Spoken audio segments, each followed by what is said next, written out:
Bueno, pues ya nos vamos a empezar.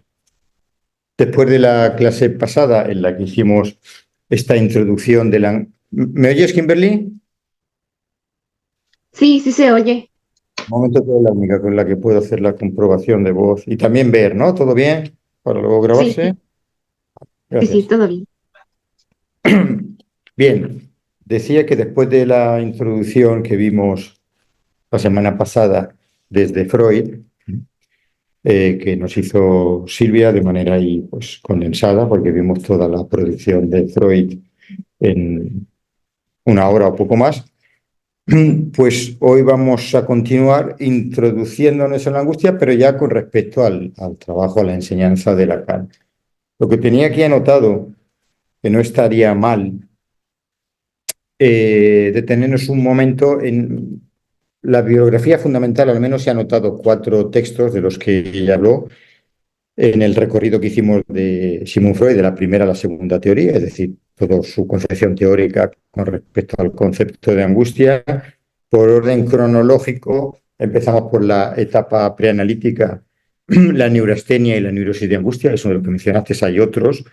Y ya pasando a lo que es la etapa analítica, nos vamos a la angustia, 1916-17, las lecciones introductorias al psicoanálisis, esa parte tercera, ahora no recuerdo qué lección era, del apartado 25. Pues la 25 del apartado de la parte 3 como es Teoría General de la Neurosis. Luego nos vamos a un texto ya importantísimo, 1925, al que vamos a ver que ahora Lacan hará alusión, que es Inhibición, Síntoma y Angustia. Y bueno, ya por plantear un escrito ultimísimo de Freud, que también hizo mención, el de Nuevas Lecciones Introductorias al Psicoanálisis sobre la angustia.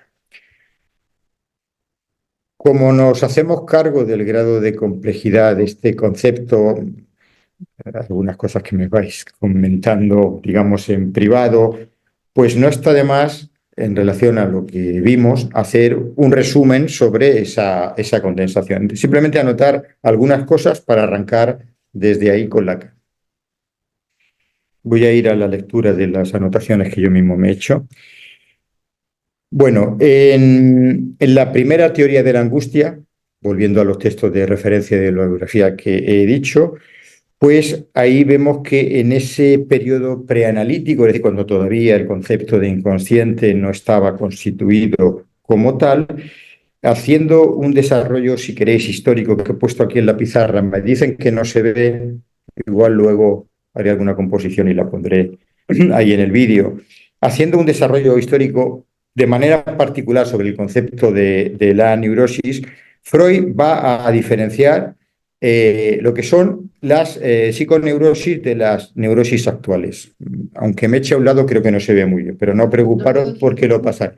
Bueno, pues yo me voy a basar entonces aquí en lo que tengo, y como queda grabado, y además voy a resaltar lo fundamental, tampoco es especialmente importante que nos detengamos en eso. La cuestión es que en las dos, como diríamos, en las dos teorías que va a plantear aquí Freud, insisto, en este desarrollo teórico que hace todavía en el periodo preanalítico, él contrapone la psiconeurosis, creo que ya el concepto de psiconeurosis no va a hablar que hay un componente psíquico, con respecto a las neurosis actuales. Las neurosis actuales, eh, digamos que la tensión física, iba a decir psíquica, la tensión de la energía psíquica está directamente ubicada en una circulación somática de la energía, es decir, una concepción muy física.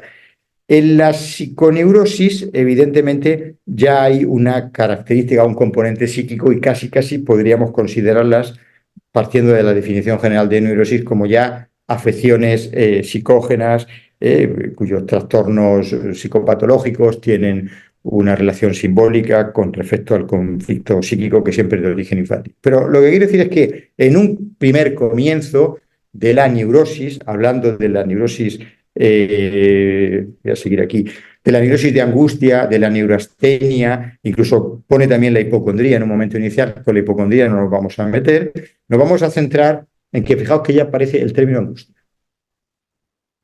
Las neurosis actuales, a diferencia de la psiconeurosis, insisto, si bien las dos tienen una concepción económica, es decir, una concepción de una circulación energética, en la neurosis de angustia, digamos que toda la tensión psíquica va a estar planteada en una tensión o en una detención, ¿no? En un bloqueo energético, fisiológico, somático. Por eso, Freud, voy a decir unas cuantas cosas, es importante que prestemos atención para ir con rapidez a lo que va a plantear Freud, a plantear Lacan. Digamos que las neurosis de angustia estarían caracterizadas por una falta de descarga de esa tensión corporal física, falta de descarga sexual. Es decir, en la neurosis de angustia o en la neurastenia, lo que no circula, lo que queda bloqueado, lo que queda detenido, lo que está ahí como colapsado, es la energía psíquica, es decir, lo sexual. Entonces, en la neurosis de angustia, lo que hay es una falta de descarga. Se suele poner siempre ese ejemplo del coitus interruptus, como que no termina la cosa de marchar como debería marchar. En la neurastenia, cuyo ejemplo también es la masturbación, aquí lo que se ve es que hay, como diría Freud, un alivio inadecuado. Vamos a coger esto un poco con pinzas, pero si ponemos el acento en que sea de una manera o sea de otra, la energía sexual no termina de circular adecuadamente. No es que la masturbación no lo sea, pero desde esa concepción freudiana no le da la categoría de esa libre expresión de la sexualidad como debería tener. Bien, digamos que aquí no hay, en las neurosis actuales, en la primera concepción de la neurosis, donde ya empieza a plantear, insisto, el concepto o la noción de angustia, no hay mediación simbólica. Estamos en Freud, en el Freud pre-psicoanalítico. Sí hay energía, por tanto sí que hay dentro de la metapsicología una cuestión económica de la circulación de la energía, pero como es exclusivamente sexual, es decir, fisiológica, o sea, somática, lo que no hay es mediación simbólica, o si queréis, muy poquito. Sí que va a haber mediación simbólica en la psiconeurosis, pues digo que ya el propio término lo mantiene.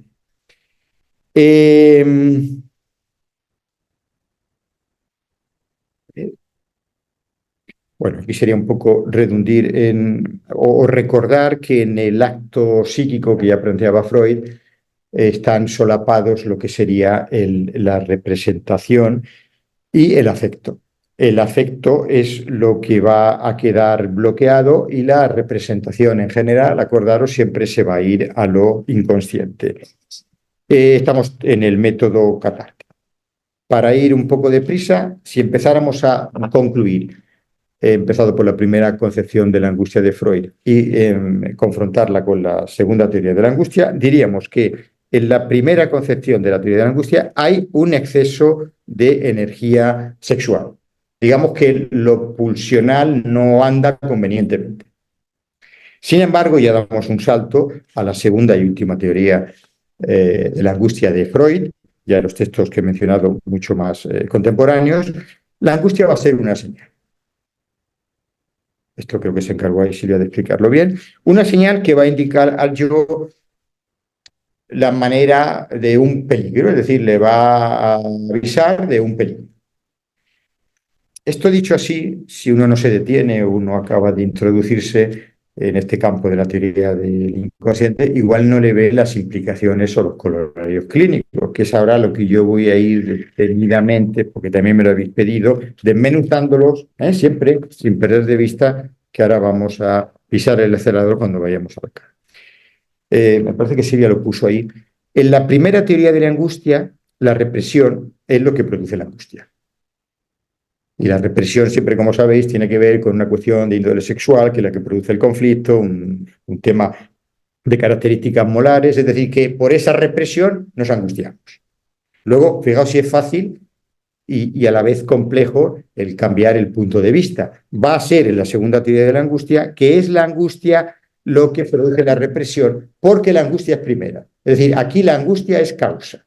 ¿Causa de qué? De la represión. Y la represión va a provocar, como sabéis, en este caso, una serie de síntomas psicopatológicos o de inhibiciones o de angustia propiamente dicho, según esa concepción de Freud.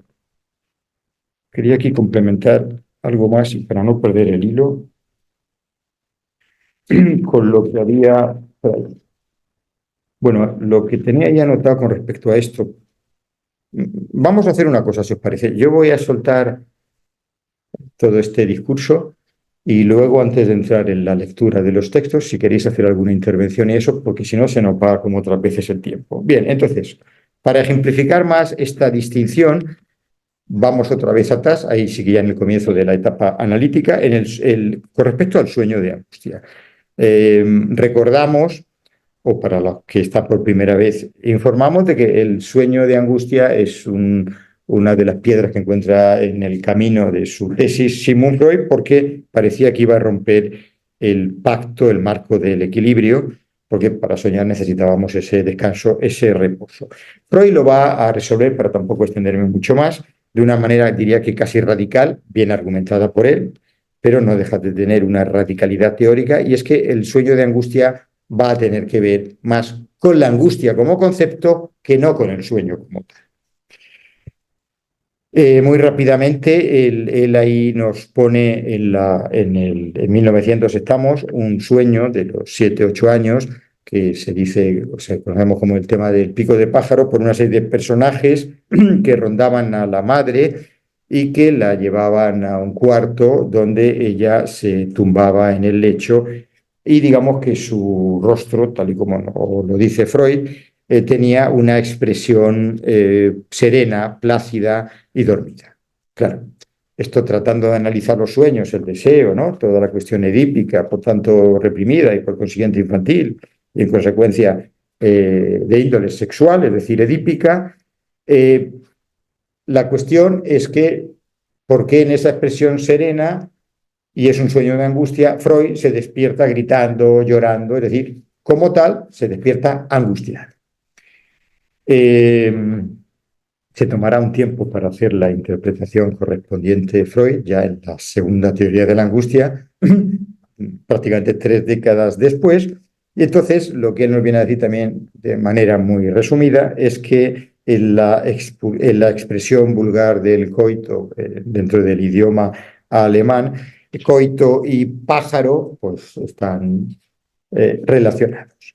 Entonces, digamos que la interpretación que Freud nos va a hacer, que es con lo que nos tenemos que quedar en esa clínica primera o en la clínica freudiana, para los que no tienen la orientación lacaniana, porque ahí sí que están en la segunda teoría de la angustia, es decir, los psicoanalistas, digamos, de la API, ahí se quedan con la interpretación que hizo Sigmund Freud, que es, no fue la angustia lo que desencadenó o lo que descargó esa situación de alarma, sino por el hecho de que mi madre estaba muerta, sino que tuve que soñar que en esa expresión serena que mi mamá estaba más para allá que para acá, porque la angustia ya había hecho su intervención. Y esta angustia, que la vamos ahora a ver detenidamente en el seminario de Lacan, no es otra, al menos en este momento, que la angustia de castración. No sé si se entiende. Es decir, algo en el psiquismo del niño de Freud ya se había acercado peligrosamente, digamos, a la cuestión edípica e incestuosa. Entonces, los operadores, los instrumentos de elaboración onírica tuvieron que generar esta idea angustiosa de muerte para que él despertara. No sé si ahí donde se ve que es que no que se angustió porque la mamá se le moría, sino que tuvo que soñar él, su psiquismo, que la mamá estaba muerta o tenía esa situación de alarma porque estaba desmayada, porque ya se había entrado en un terreno peligroso edípicamente hablando. Dirá Freud,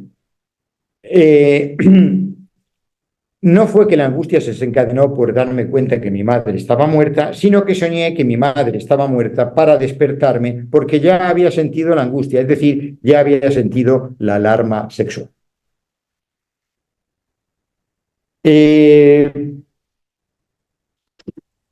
Si sueño algo terrible para poner una barrera a algo insoportable que es la angustia, generalizamos esa conclusión que estamos dando de los sueños y lo llevamos a la vida, sobre todo a la psicopatología. ¿No? Van a ser los síntomas los que se van a desencadenar cuando aparece la angustia.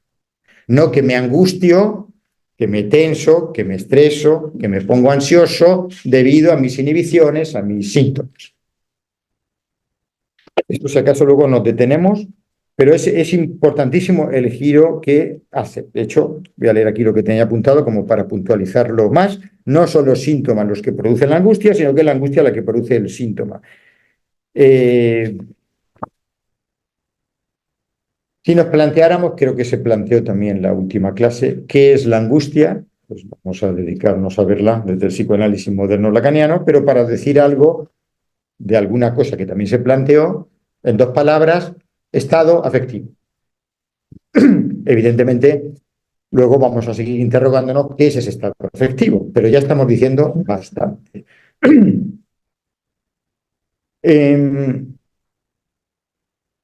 A ver.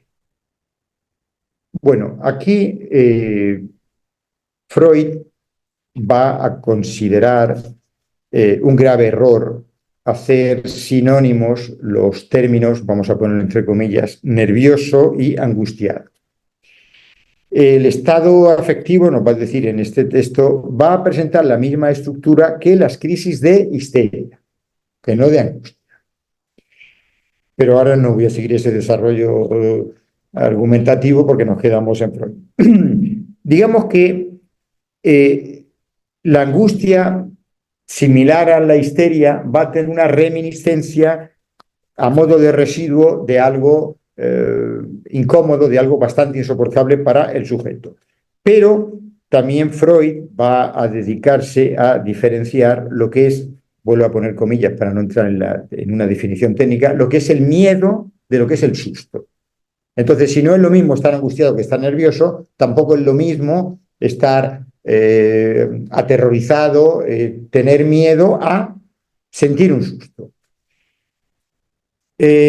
Bueno, referente a la etimología de la palabra angustia del latín estrechez, creo que ahí podemos ver todas las implicancias que tiene, incluso a nivel somático, con la cuestión de la respiración.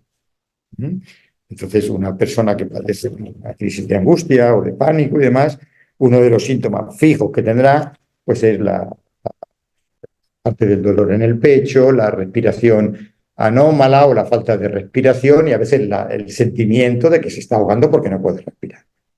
Llevado un poco a un extremo, que a veces es una de las características del estado de pánico, realmente siente que se va a morir, o bien porque va a tener un infarto o bien porque se va a ahogar. Digo que por la etimología, la palabra estrechez podríamos llegar a ver.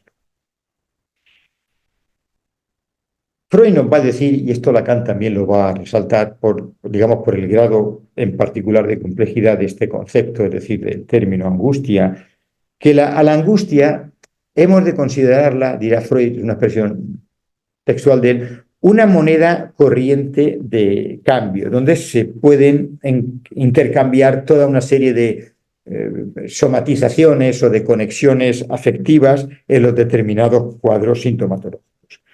Entonces, última concepción teórica de Freud con respecto a la angustia, para ya empezar a preparar el terreno a Lacan, es que los síntomas se forman para impedir la angustia. Si nos ponemos a pensar de manera habitual o como se suele concebir esta cuestión, es al revés. Es decir, la lógica, digamos, universitaria nos lleva a pensarlo justamente al contrario. Estamos angustiados por algo. Entonces quiero que veamos una vez más la originalidad barra genialidad de Freud al decir, para que veáis ahí la importancia de esa localidad psíquica inconsciente, ¿no? De esas cuestiones, si queréis, de índole de la sobredeterminación, que algo se dispara en el psiquismo provocando los síntomas, porque por mal que nos estamos en el, digamos, malestar o en el sufrimiento de los síntomas, sería menor que lo que sentiríamos si la angustia anduviera a sus anchas. Lacan, para empezar ya a decir alguna cosa de la angustia, Lacan llega a definirla, abro comillas, esto probablemente no lo vamos a decir un montón de veces, el tiempo que dediquemos al seminario, que la angustia es señal de lo que no engaña. De esa certidumbre, una especie a veces de juego de palabras, inambigua que hace precisamente que todo objeto escape de ella. Volviendo a Freud, aquí tenía anotado, no lo quería plantear, pero lo voy a plantear, a lo mejor para intentar ilustrarlo más. En un texto de 1919 de Freud, que es Lo siniestro, recordaros, os lo digo muy brevemente, lo siniestro es como una especie de oxímoron, es una paradoja. Lo siniestro es precisamente esa situación, ¿no?, de desconcierto que nos produce no lo extraño, sino lo familiar. Entonces él habla de la cercanía espeluznante de lo conocido. Esto tiene que ver con lo siniestro. Bien, en lo siniestro, en Freud, hace mención a un cuentito de Hoffmann, que es El hombre de arena o El arenero, si queremos leerlo, donde hay un personaje, Nathaniel, que si no recuerdo mal, parece que frente, digamos, al trauma o a la desazón de la muerte del padre, trata de refugiarse en una autómata, en una mujer, en una muñeca, que le hacen sentir que es real, y precisamente cuando él descubre, ¿no?, el impacto, el trauma de que esa autómata evidentemente era algo virtual, como diríamos hoy, no era real, entra en un estado de frustración muy grande y se suicida. Entonces, digo, ese texto es el que trabaja Freud dentro de lo siniestro para conceptualizar la obra. Aquí lo que podríamos resaltar, llevándolo al terreno nuestro de Lacan, con la fase del espejo, si queréis, es esa agresividad inicial, esa agresividad original, donde en la dialéctica, lo más hegeliano, ahí lo que nos encontramos es siempre esa cuestión de o yo o el otro, de una manera radical. Acordaos que he estado diciendo antes que incluso ya en el primerísimo Freud, con respecto a la neurosis de angustia, la angustia se concebía de una manera donde no había mediador simbólico. En esta dialéctica de la fase del espejo, donde la agresividad está literalmente a flor de piel, lo que tiene que mediar como simbólico es propiamente dicho en los registros de Lacan, el registro de lo simbólico. ¿Esto qué quiere decir si fuéramos ahora muy rápido?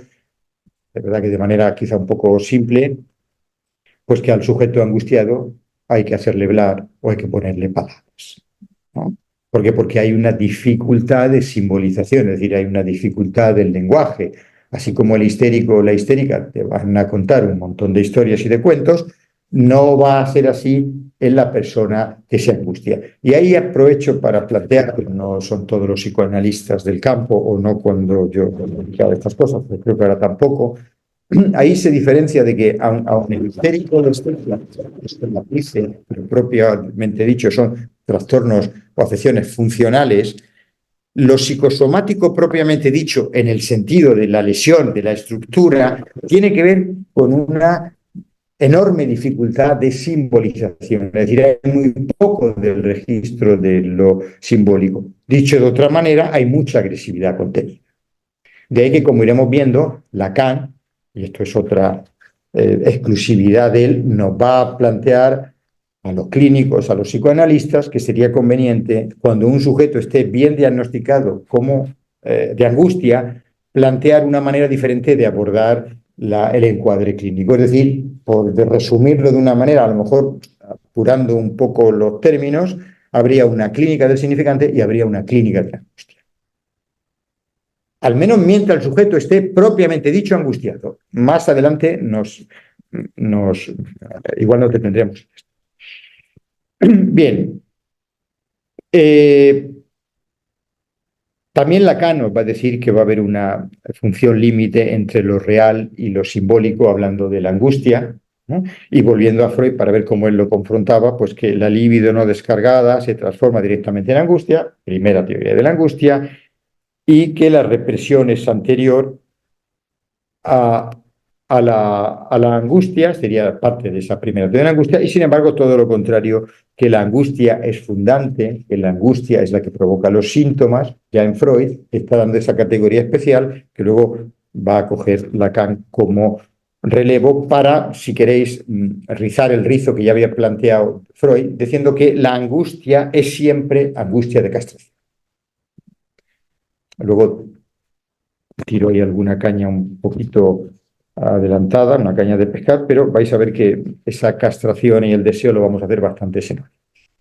Ya estamos en la cara. Bien, bueno, aquí tenía cosas de la represión primaria y secundaria. Voy a pasar de esto porque si no, no avanzamos. Eh,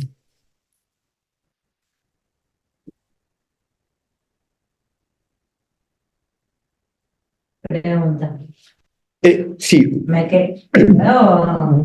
Bueno, hazla ya que está dicho que igual la dejamos un poquito ahí, porque lo que quiero hacer. Aguárdate un poquito, Sí. vais anotando preguntas. No, que tenía aquí, porque quería acompañar con una frase de Lacan, algo que Freud, cuando os he hecho referencia al acto psíquico, estamos en los primeros Freud, casi los Freud de la teoría del trauma, de la representación y el afecto, ¿no? Que el afecto, ¿el afecto dónde va? Venga, bueno, el afecto, ¿qué es lo que se reprime? ¿El afecto o la representación? La representación. Entonces, ¿el afecto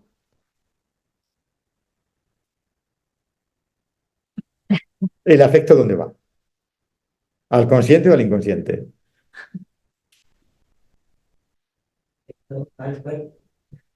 ¿Seguro?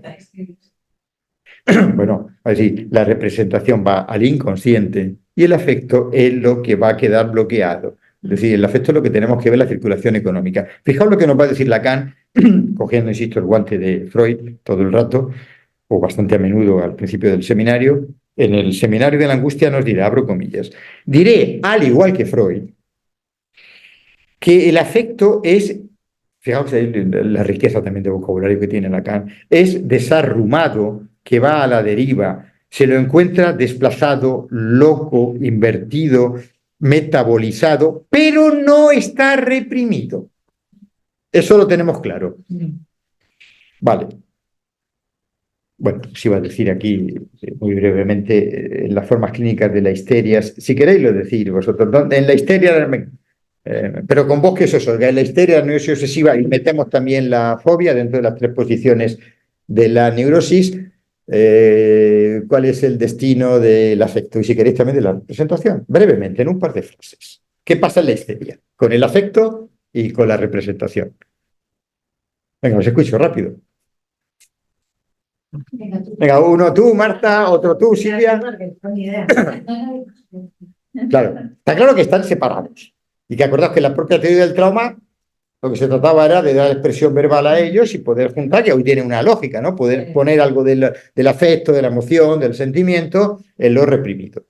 La obsesión, la representación es definida, estamos hablando de esa cuestión, y el afecto pues se desplaza a diferentes representaciones, es decir, ideas.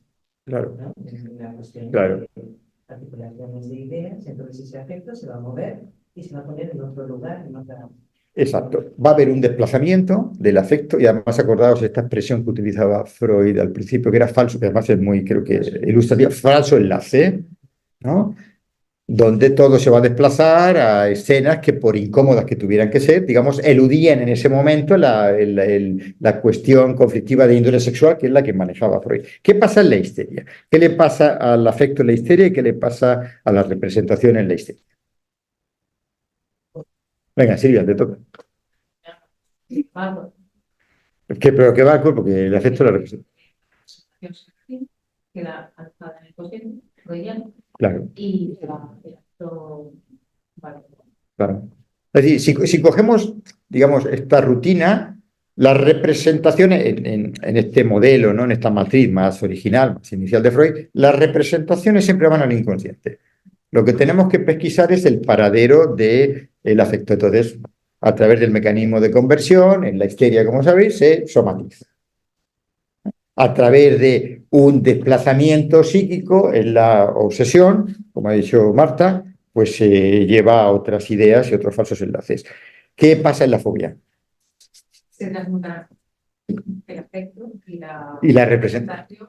digamos, también se pone un movimiento externo, se puede controlar. Es un desplazamiento, se transmuta algo interno para otro. ¿Vale?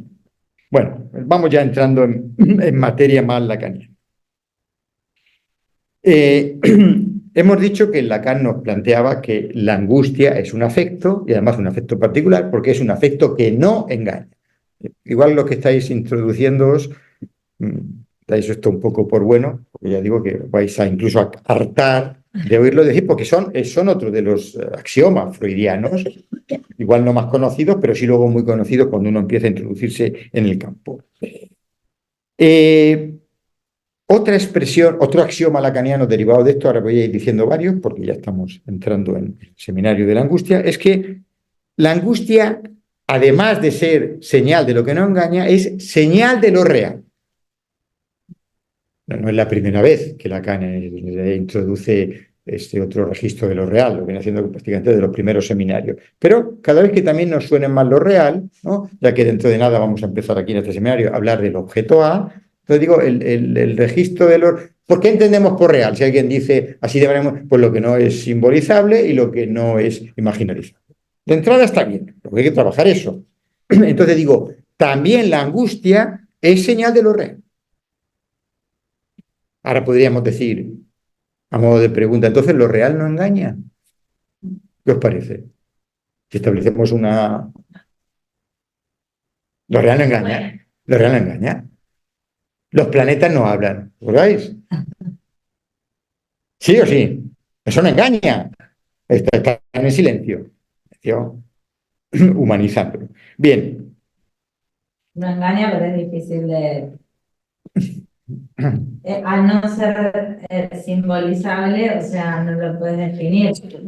Entonces no engaña, pero también, ¿no? También sí. Y queda como, Eso, también que... queda como en un plano, Pero en un plano no sé como cómo decirlo, indecible. indecible, ¿eh? Claro, exacto. Ajá. No engaña, pero tampoco me viene como una metáfora de como que no lo puedes enfocar. Claro, pero no lo podemos enfocar ni con la palabra ni con la imaginería, pues digo, no tiene representación Claro. a nivel del registro de la imagen, ni tampoco articulación verbal. Perdón. Exacto, bueno, lo que planteabas, además lo dices tú, exactamente, lo del Das Ding. Ahí hay una equiparación a algo, Claro. ¿no? Que no podemos manejar. Bueno, la angustia, una vez que he comentado dos de los diferentes axiomas, quizás de los que más va a recurrir Lacan en este inicio, porque Lacan luego, digamos aquí, evidentemente va, como ahora veremos, a dedicar todo un año a la angustia, pero en los seminarios posteriores, a lo largo de toda la enseñanza, va a continuar con la angustia. Digamos que él no tiene diferentes teorías marcadas como Freud, ¿no? Pero de la angustia va a continuar hablando.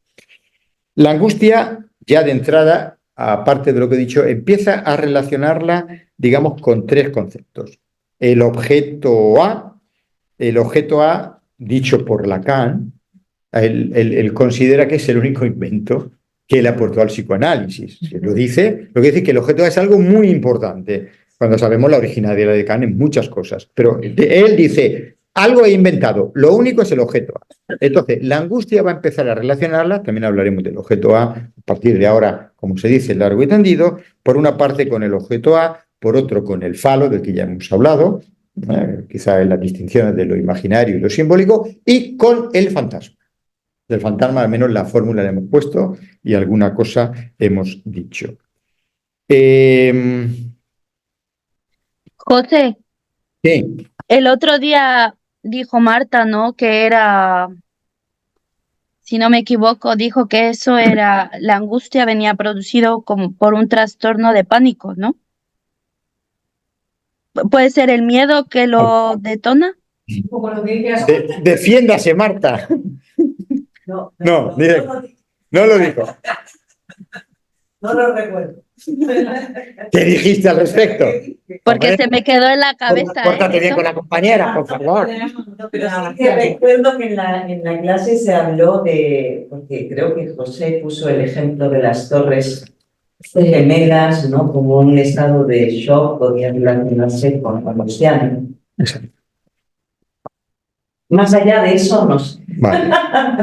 Sí, vamos a hacer una cosa. Digo, antes de entrar en leer alguna cuestión, hacemos luego una pequeña pausa para las preguntas que veo que estáis anotando y tal, y voy a daros más comida gourmet. Bueno, ya que he hablado del objeto A, había traído aquí, para no dejarlo así, una definición que da Freud del objeto A, pero me he ido, perdón, Lacan, pero me he ido al seminario 17. El seminario 17 de Lacan es el reverso del psicoanálisis, ¿no? Estamos ya casi, con el seminario 10 terminamos este primer hito, ¿no? De retorno a Freud y hace unos años parecía muy lejos. Bueno, entonces en el seminario del reverso del psicoanálisis, seminario 17, abro comillas, dice Lacan: el objeto A es lo que todos ustedes son, en tanto que están puestos ahí, cada uno aborto de lo que fue, para quienes le engendraron causa de deseo. Y ahí es donde ustedes deben reconocerse. El psicoanálisis se lo enseña. Es precioso, me hago cargo que uno así por primera vez como no he entendido nada. Sí, pues, por favor, así, o al menos lo que has entendido. Lo que has, fuerte. Lo que te ha llegado del objeto A. Una consecuencia de la falta. ¿Por qué tú no lo ves tan precioso, Marta? Bueno, claro, No, son las palabras de Lacan, somos abortos de... Es decir, es como en un principio la angustia no parece preciosa, pero desde Lacan ofrece una abertura. Exactamente. Es decir, que es precioso, que no lo es, pero bueno, vale. En ese sentido. A gustos colores, ¿no? Lo que viendo ahí de alguna manera es que en ese aborto de lo que supone estar, digamos, en esa totalidad de gran otro, ¿no? Donde no hay no se deja espacio a la falta, con lo cual tampoco se deja espacio al deseo, ¿no? Claro. Entonces, sería esa posibilidad, ¿no? Justamente. Ese objeto A, causa de deseo, presentará la suya. Claro, fijaos cómo termina ese párrafo, ¿no? Y es ahí donde ustedes pacientes, ustedes analistas, deben reconocerse. Dice, y es ahí donde ustedes deben reconocerse. El psicoanálisis se lo enseña. ¿En qué quedamos? Psicoanalistas, analizantes los dos, todo el mundo. Psicoanalistas o sujetos de deseo. Vale, entonces vamos a lo del engaño, que no es la mentira, y conjugar un poco esto ya en toda la terminología, en toda la nomenclatura lacaniana, sobre todo el recorrido que hemos hecho en relación a la teoría del significante. Bueno, lo voy a plantear como una pregunta. Total, es un 50-50, se puede acertar de casualidad. El significante, hemos dicho que la angustia no engaña, ahora digo, ¿y el significante engaña o no engaña? Engaña. Atención, usted quiere jugar a la tomanda. La significación. El significante es... Bueno, pues lo voy a plantear como lo acota Lacan esto. El lenguaje. ¿El lenguaje engaña o no engaña? Ahí no estamos ahora distinguiendo entre significado y significante. El lenguaje. La angustia. La angustia no. La voy a abordar por ahí por lo que sería el lenguaje, que el lenguaje es una realidad. Una realidad es una ficción. Una ficción sí que es algo que puede ser verdad o no, engañoso, exactamente. Claro. O sea, sí, el lenguaje sí, no, claro, puede ser. Pero es que dice la verdad también, esa es otra pregunta. No, es que la verdad tiene estructura de ficción, parafraseando de lo que casi de lo hace. Claro, pero para no poetizar demasiado la cosa, para seguir en la clínica, que puede ser muy poética, o por lo menos tiene esa función, según como le llamamos, metafórica, por supuesto, ya es de Freud, pero Si estamos diciendo que van a haber dos clínicas en función de si el sujeto propiamente dicho, digamos como bien diagnosticado, está angustiado o no angustiado, lo que Lacan va a conjugar es si la angustia como concepto no engaña, el significante, el lenguaje sí que engaña. Entonces, la clínica habitual que nosotros hacemos o la clínica de la que solemos hablar cuando no especificamos otra clínica de la angustia, que insisto que esto es, digamos, dentro del abordaje de la enseñanza lacaniana, si uno tiene esa orientación tampoco, lo que quiere decir es que a través de la teoría del significante no hay algo verídico en el sentido de que no engañe como que lo real no engaña. Lo real no engaña porque hemos asociado la angustia a lo real. Y hemos dicho que ni la angustia ni lo real engañan. Entonces, no podemos abordar a un sujeto angustiado desde la asociación libre más estrictamente freudiana, es decir, de la teoría del significante. ¿Por qué? Porque hay algo, engañar es que hay algo que es propio del lenguaje, se puede ir para otro lado. O sea, está diciendo que no podemos equivocar, no podemos hacer según qué interpretaciones. No, ninguna, ni interpretación ninguna. Entonces, lo que digo es que ahí tenemos que, dentro de eso real, tenemos que abordar al sujeto angustiado en otros términos. Que serían los términos de la Constitución. Exacto. Vale. En ese abordaje de esos otros términos, en los términos de una clínica diferente en el sentido que no es la clínica del significante, que es la clínica de la angustia, ahí, en esa orientación, debido a ese sujeto que está tan afectado, digamos, tenemos un aval de que no vamos a equivocarnos. Dejamos para más adelante que es la clínica de la angustia. Pero entonces digo, como si queréis, como titulares muy condensados de concepciones teóricas, estamos en Lacan, evidentemente, la angustia no engaña, porque de ella vamos a hacer una clínica específica de lo real y el resto de afecciones donde hay angustia, pero el sujeto no está angustiado como tal, lo vamos a abordar dentro del invento freudiano que, dicho con las palabras de Lacan, es la clínica del significante. La clínica del significante no es una clínica de lo real, por tanto puede engañar. Pero ahora no quiero que especulemos sobre las afecciones del engañar o no engañar, porque entonces cuando Lacan dice la angustia no engaña, ¿a qué se refiere? Vamos a cogerla como esos axiomas en el que él va a condensar muchas cosas. Antes ya lo he asociado a lo real. Claro, no me hagáis que explique en 5 minutos qué es el registro de lo real en Lacan. He dicho 4 cosas para agarrarnos. No tiene que ver con lo simbólico, no tiene que ver con lo imaginario. Agárrate. Pero entonces, ¿de qué se trata? ¿Qué es lo que planteabas quizás tú, Flor? ¿No?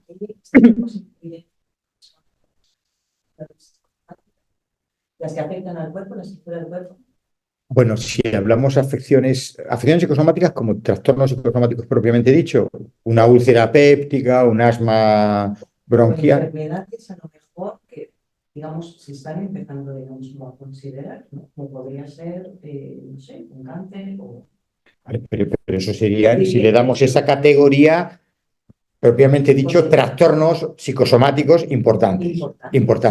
Que no somatizaciones, porque hemos dicho que a través del mecanismo de la conversión es donde el afecto se desplaza al cuerpo, la histeria, que es la neurosis, bla, bla, bla, que la va a tener la histeria y que lo va a tener el obsesivo. Pues digo, nosotros ya iremos viendo, al final Lacan le da poco valor y creo que los psicoanalistas de orientación lacaniana que llevamos un tiempo tratando de impartir su enseñanza y tal, yo sé que a los que venís formados de la psiquiatría o la psicología, esto os encanta, veréis que no sirve para nada al final, es decir, para despistar.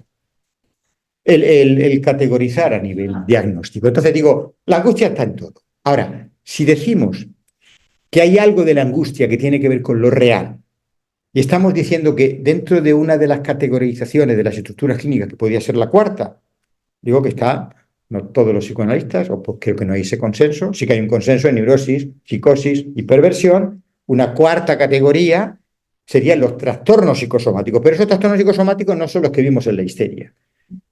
Tú has enumerado trastornos muy fuertes, ¿no? El cáncer. Pero bueno, al menos los 7 indicadores de toda la vida dentro de la medicina, incluso psicosomática, ¿no? Los trastornos cardiovasculares, ¿no? El asma bronquial, los trastornos gastrointestinales, eso sí tendrían que ver con la angustia, porque esa angustia tendría que ver con lo real. Pero para decirlo en otros términos, esos sujetos tienen muy poca capacidad de simbolizar porque los mecanismos de defensa son bestiales, tal vez incluso la negación. Entonces hay que poner palabras, hay que hacerles hablar, Digo que el histérico, la histérica, no te preocupes que te va a contar. ¿Se entiende eso? ¿Se entiende eso? Sí, lo ha dicho. Eso tenemos que tener esa precaución. Bien, el psicoanálisis, esto es otra frase, a mí me encanta esta frase o esta concepción que plantea Lacan. El psicoanálisis va a utilizar la angustia como, mira, esto sí que es poético y conceptual, una brújula que nos orienta al deseo. Entonces, si ahora yo dijera, sabéis que es una cosa terrible, o por lo menos si no, los que no lo habéis visto, los que habéis estudiado, ¿no? En facultad o tal, bueno, o lo que se estudia, ¿no? Bueno, el DSM, la versión última, la quinta o la tercera, te habla de esas cosas, de una sensación de que se va a morir el sujeto. Es decir, es muy desagradable. De hecho, Lacan en algún momento viene a plantear, o sea, por una parte estoy diciendo que prácticamente en todos los procesos no psicopatológicos la angustia va a estar ahí. Ya Freud decía que es una moneda de cambio. Lo que estoy diciendo ahora es que la persona que padece de angustia como cuadro clínico fundamental, no como algo accesorio, la situación que va a vivir es una situación muy desagradable. Entonces, vete ahora a plantearle, aunque sea de lejos, la pregunta que yo ahora os planteo. ¿La angustia tiene algo de positivo? ¿Podemos sacar partido de la angustia dentro de la sensación tan desagradable de muerte que tiene el paciente que padece de angustia como concepto o que tiene un trastorno de pánico? ¿Dónde viene eso? ¿Por qué está pasando eso? Con palabras sí, pero sí, llega a un momento donde yo creo que eso se desarma de alguna manera. Claro, entonces, si tiene algo de positivo, que lo tiene, y tiene algo de bueno, muy bueno, que lo tiene, es para el analista. ¿Por qué? Por lo que acabo de decir. Porque Lacan va a decir, tenemos una brújula en el bolsillo, pero esa brújula, estamos en Lacan, y la palabra deseo y Lacan casan muy bien, aunque está muy bien, eso como yo. Dice, es una brújula, tú imagínate ahora para plantearle al paciente angustiado que ahí está el deseo. Es una brújula que apunta al deseo, y eso es lo que me quiero dedicar a decir una serie de cosas antes de entrar en él. Bueno, aquí Lacan también empezó a diferenciar claramente en relación a la angustia lo que es el goce de lo que es el deseo.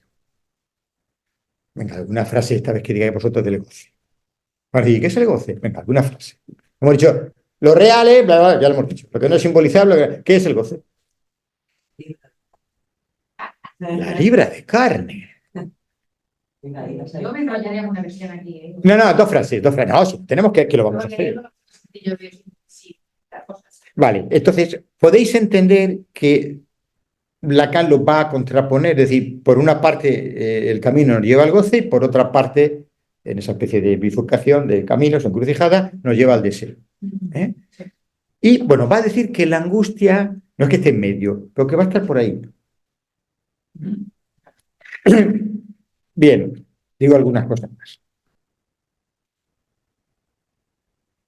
Bueno, es que justamente aquí tenía notado, aquí al comienzo del seminario lo vamos a ir viendo, Lacan formulará a modo de interrogación una pregunta clara y se pregunta si la angustia nos sirve para algo. Entonces él va a decir que evidentemente de entrada es algo a prescindir por parte del analizante o por parte del paciente y sin embargo al analista le va a servir de mucho.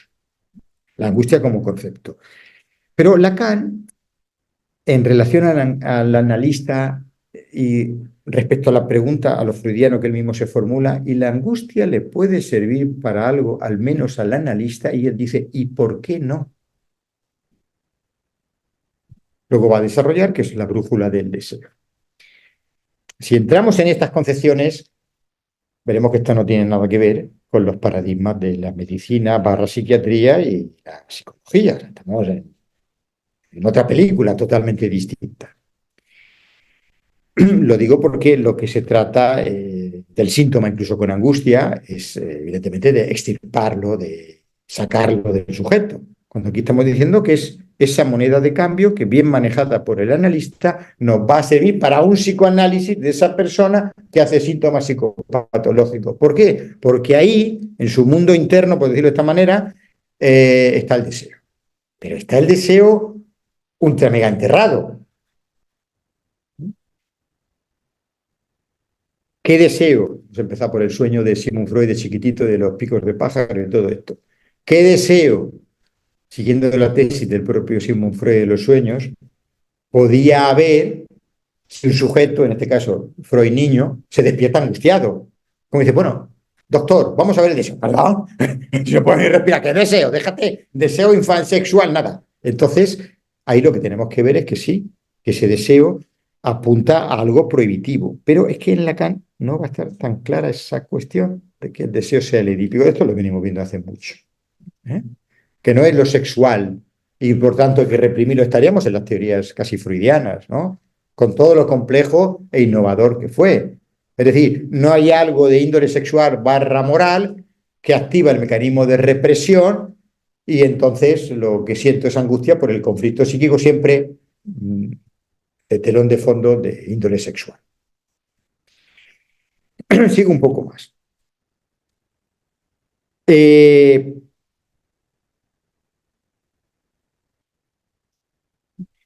Bueno, aquí Lacan, ahora lo voy a hacer, nos hace un pequeño recorrido por el existencialismo, incluso por, digamos, puede ser el artífice del movimiento existencialista, no me quiero meter por ahí, es cosa de los filósofos, pero Kierkegaard tiene una frase que me parece preciosa para lo que estamos viendo, porque según cómo se vea, dice, hablando de la angustia es la esencia del alma humana.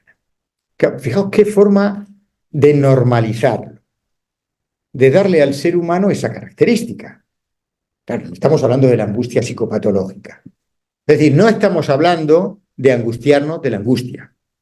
Eso sería lo psicopatológico. Podría ser lo fóbico, me angustio pero no angustiarme, pero podría ser también un ataque de pánico, un trastorno de pánico. Es decir, hago muchos síntomas porque ya hay algo de lo prohibitivo que en Freud va a ser sexual y que en Lacan, esto no es ninguna novedad, aquí estamos en Lacan, tiene que ver con el deseo. Fijaos qué cambio, eso es importante que lo veamos. Para Freud es la inminencia de lo edípico. Para Lacan es no la inminencia, pero sí los preliminares de donde estaría el deseo, pero enterrado bajo la pirámide esta de Guizet. Es decir, ahí hay que hacer un trabajo de excavación muy profundo. Pero digo, ¿veis la diferencia? Uno tiene que ver con una represión de índole sexual porque atenta con nuestra moral, si queréis, incluso en la segunda tópica freudiana con el superior, y Lacan es como, esto lo dejamos aquí. Ahora, de lo que nos va a avisar, por eso alerta, os digo que lo vamos a ver, lo estamos viendo, pero digo, no es tan importante y me hago cargo de que tenéis que hacer ese pasaje. Si luego el sujeto es obsesivo, es obsesiva o si está lo cual, porque lo importante es ver cómo va atravesando la angustia y angustia tienen todos. Otra cosa es el sujeto angustioso. De tanto ir el cántaro a la fuente, incluso podemos hacerlo en la propia clínica, porque decíamos hace creo que un par de semanas, al neurótico obsesivo como paradigma, ¿no? En el sentido del deseo imposible, es el que más acuartelado está, más protegido está de todo lo que tenga que ver con el deseo. No es que no lo esté la histeria, y no es que no lo esté el fóbico o la fóbica, pero digamos como ejemplo es, bien, a medida que vamos haciendo nuestro trabajo, como diría Freud, de quitar las capitas de cebolla y entrar en el nódulo, pero aquí no patógeno, sino en la esencia de su deseo, el sujeto se nos va a ir angustiando.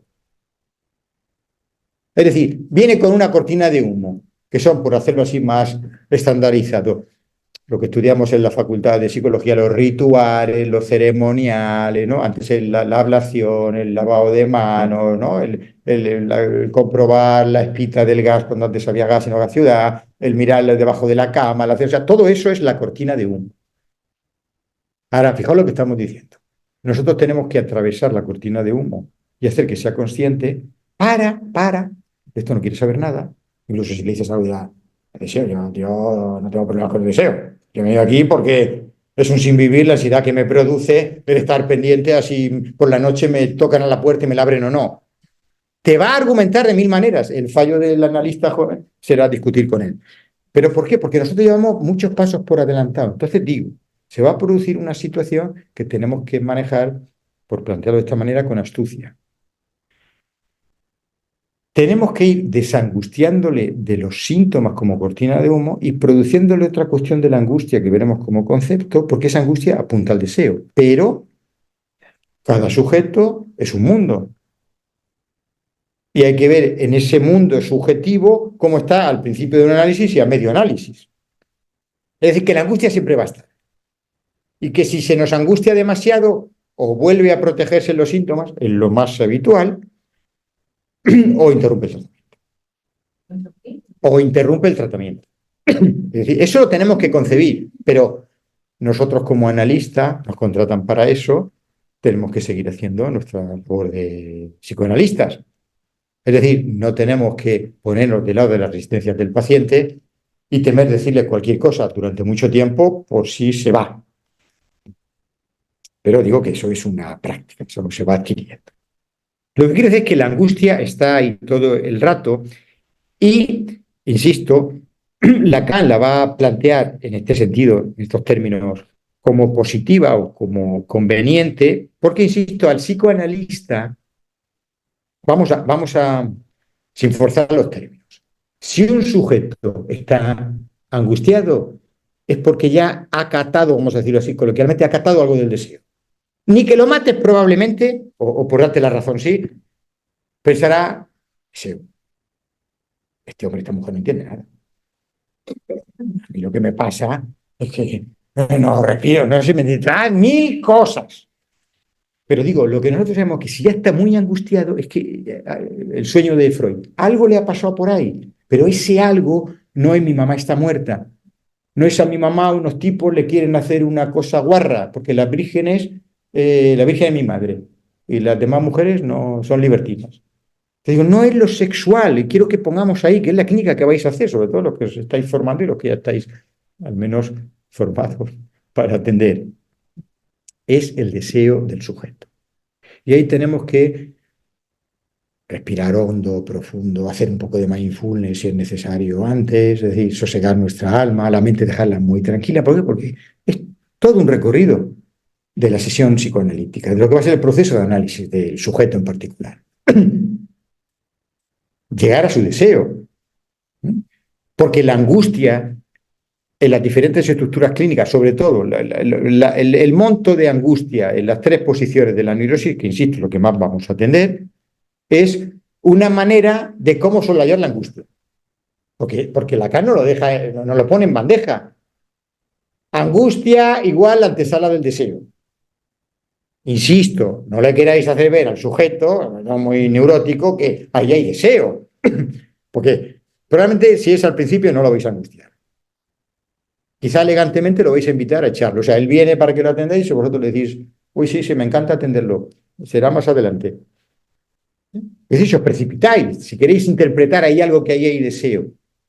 Por eso dice que para el analista es una brújula y nosotros tenemos una navegación, no sé, transoceánica, tenemos que tener tranquilidad. No sé si se entiende la diferencia aquí importantísima entre la clínica freudiana y la clínica lacaniana. Ahora ya poniendo el foco en el concepto de angustia. Insisto, lo vais a ver en los síntomas, dicho por el paciente le va a poner diferentes palabras.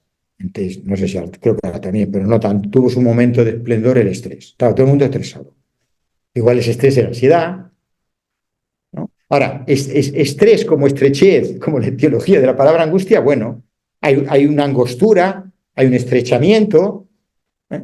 Hay algo que te comprime las venas y que no te deja el corazón, ¿no? Y la respiración. Entonces, sí, pero es que eso no tiene que ver ni con un proceso fisiológico, ha quedado claro, primerísimo Freud, que lo lleva a otro lugar, no tiene que ver con lo somático, y no tiene que ver con lo sexual, tiene que ver con el deseo. Nuestra clínica es una clínica del deseo.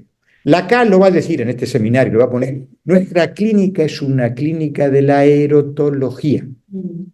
Es una palabra muy bonita, ¿no? Bueno, quiero decir que por lo menos no nos despide. Eros. Pero ese eros no es lo genital, no sé si se entiende, lo sexual genital. Nuestra clínica, la clínica del psicólogo, es una clínica del deseo. Y la clínica del deseo va a ir de la mano del padecimiento de angustia.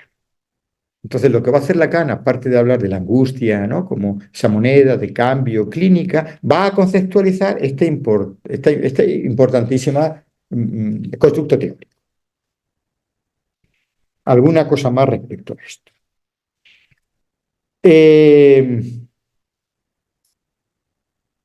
Dicho de otra manera, vamos a ponerlo. La angustia está relacionada, está asociada, pero a pequeño en luz, en la cadena asociativa.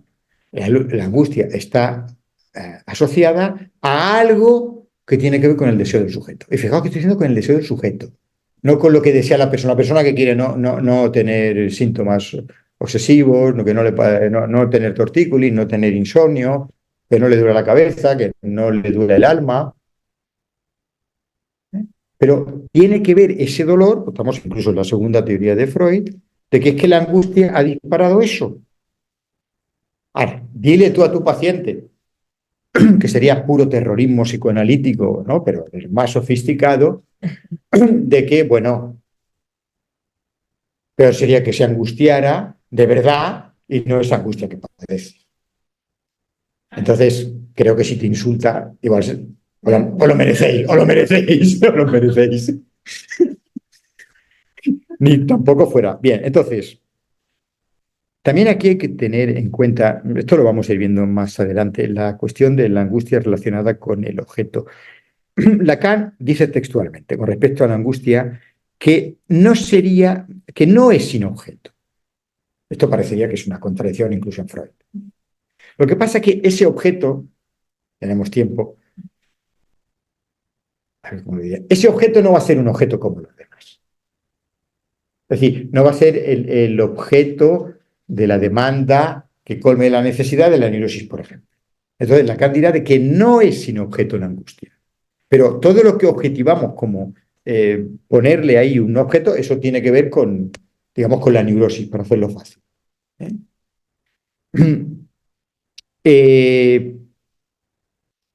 Bueno, es que si me voy aquí tengo que hablar de la diferencia de lo real. Bueno, nos quedamos con que la angustia no es sin objeto. Digo que parece una flagrante contradicción con lo que se está planteando. ¿Qué más comentar con respecto a esto? A ver. Vale, otra cosa, que esto lo va a plantear Lacan. Así como Freud había hecho las diferenciaciones antes, para no volverme a repetir, Lacan va a plantear que la angustia no es lo mismo. Esto suele confundir mucho, por lo menos a los analistas nobles. No es lo mismo la angustia, no hay que confundirla con el temor y con la duda. Entonces, como yo sé que los analistas, la mayoría, por no decir, venimos con defectos de fábrica de las estructuras psicopatológicas, justamente el neurótico obsesivo os va a despistar sin saberlo. Sin saberlo. Porque fijaos lo que va diciendo Lacan. La angustia no tiene que ver con la duda y no tiene que ver con el temor. ¿Por qué? Porque vais a ver un montón de dudas y miedo, sobre todo en el obsesivo. También vais a ver temor a raudales en el histérico, la histérica y duda. Pero es que la angustia no tiene que ver con eso. Entonces digo, un desastre de enfoque sería que el neurótico obsesivo duda porque tiene angustia. Duda. O tiene angustia porque duda. No tiene culpa. ¿Cómo? ¿Veis, Silvia? Porque es eso con lo que nos han formado, aunque sea en el psicoanálisis. Duda porque tiene un deseo que no ha acatado. Porque todo lo que te... No es lo mismo. No es lo mismo para nada. Yo entiendo que... Vais a ver la innovación, si queréis, la ruptura epistemológica hace Lacan. De hecho, es uno de los seminarios más importantes en la clínica. Es decir, sí, todo eso lo vamos a ver y tal, pero digo, toda esa cuestión tiene que ver con el superior, tiene que ver, no, es que lo que estamos diciendo que nos cuesta mucho entender, porque es el tema del deseo, que todo lo que le pasa, incluso la culpa superyoica, fijaos donde dejamos ahí a Freud, tiene que ver con el deseo. Todo lo que hemos estudiado, todo, absolutamente todo, hasta que viene Lacan y nos dice eso. Claro, por eso digo que... Bueno, la culpa. Es decir, todo lo que tiene culpa, duda, temores, lo que sea, son síntomas y psicopatológicos. Sobre todo la duda en el neurótico obsesivo es una culpa, un indicio psicopatológico. Si hay mucha culpa, es algo patológico, pero ¿veis? Culpa, obsesiones, rituales, dudas, temores, y todo es consecuencia, es efecto. ¿Por qué? Porque Lacan va a poner, ahora ya no hablo de angustia, va a poner deseo. Nuestra clínica es una clínica del deseo, no sé cómo lo tenemos que... Es tan sencillo decirlo, por eso que Lacan cuesta tanto entenderlo, porque no tenemos que preformatear el chip de otra manera, o sea, absolutamente de otra manera. Nosotros, sobre todo los que venimos de psicología, ya no digo de psiquiatría, estamos muy condicionados a plantear cuestiones psicopatológicas. Lacan empieza en este seminario... Yo cosas que dice ahí al respecto de esto. Justamente te he dicho de la culpa, que no digo todos, sí, la culpa con dudas. No, la tienen, todos los obsesivos tienen culpa, Sí, no te lo digo. pero que no todos los obsesivos tienen que ver, o sea, el fenómeno de la duda tiene que ver con la culpa. Eso ya no lo puedo decir. No, pero sí que hay un fenómeno igual, o sea, ¿qué es lo que está diciendo, creo, en Lacan, cuando dice, cuando está hablando de la castración, no como la plantea Lacan, Freud, en términos clínicos como amenaza de castración, sino en términos del objeto A. Es decir, cuando falta la falta, es decir, lo que vino a decir en su momento, que creo que tenía que ver con la frase, hacer con delincuencia el deseo. Entonces, en ese sentido, digo que el obsesivo puede tener culpa. Sí, el obsesivo va a tener culpa seguro. La duda, pero que hubo fenómeno de la, digamos, expresivo de la duda. Sí. No digo que siempre. No, duda, sí, las dos cosas.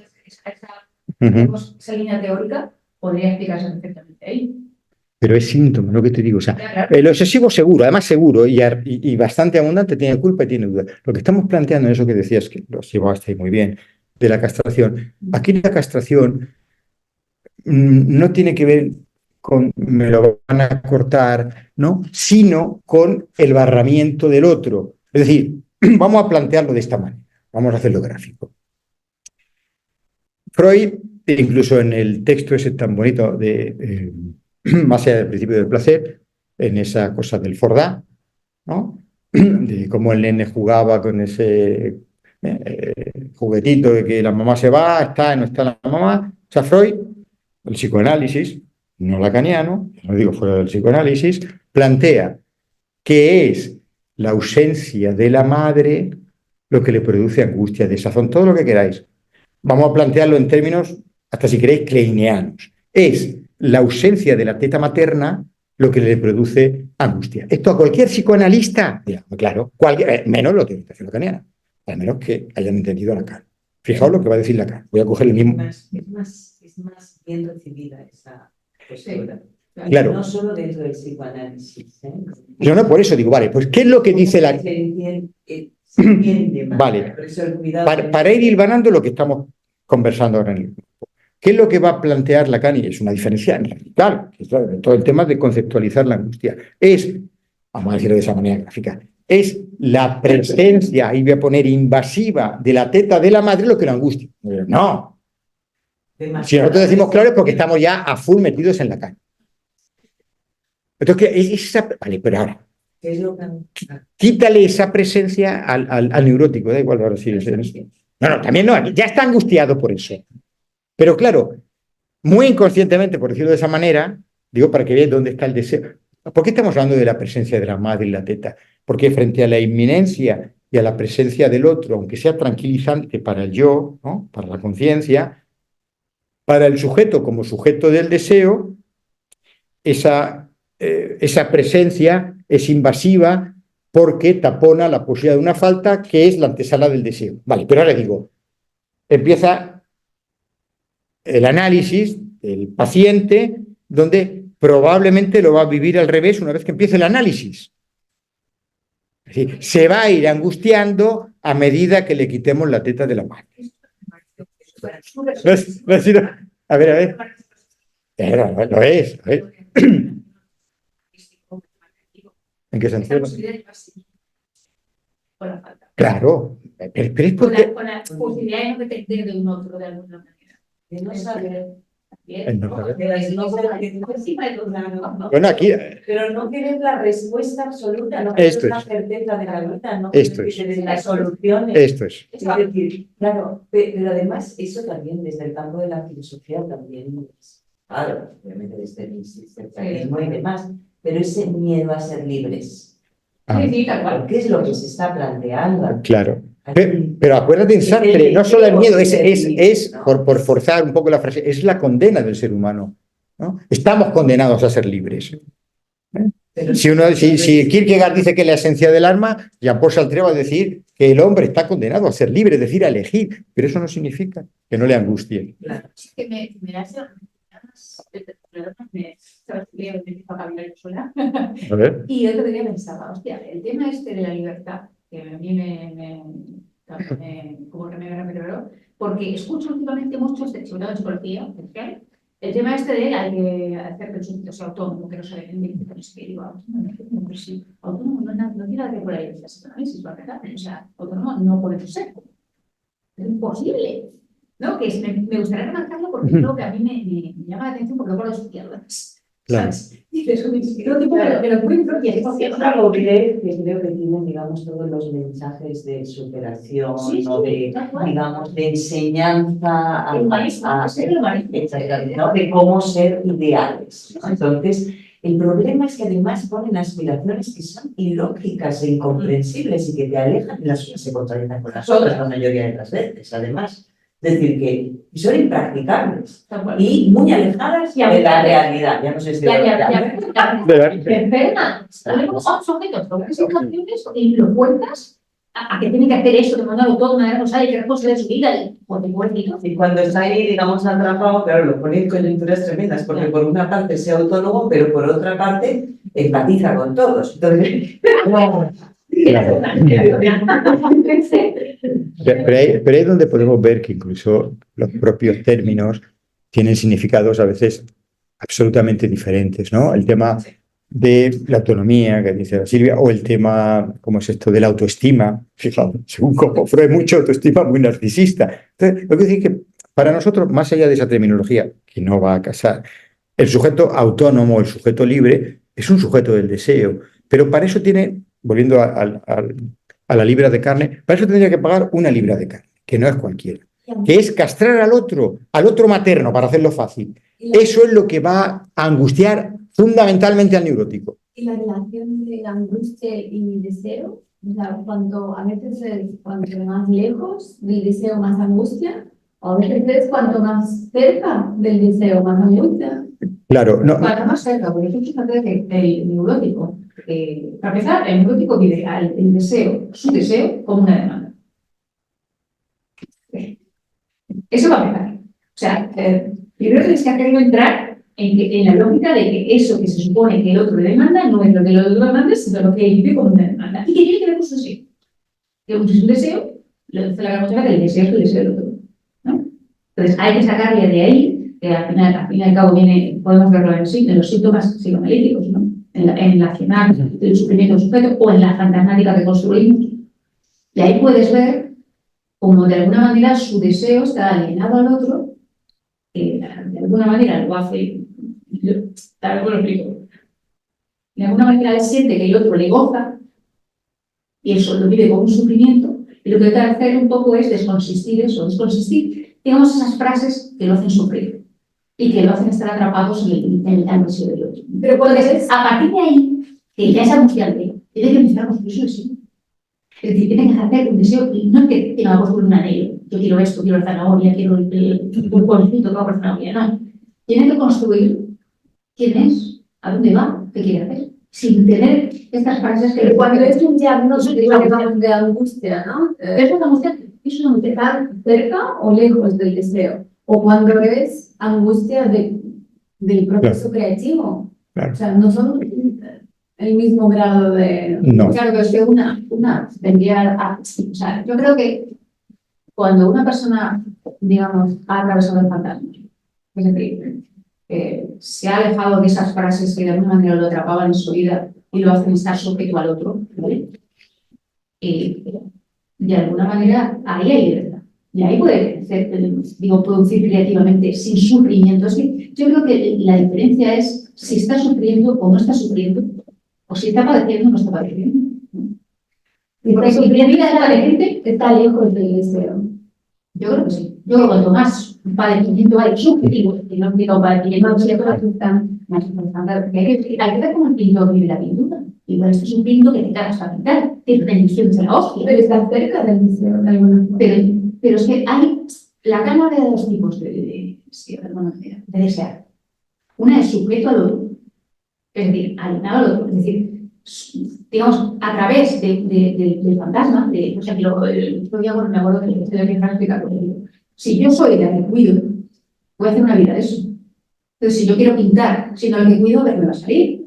Ahí habría que ver la historia de esa persona, ¿no?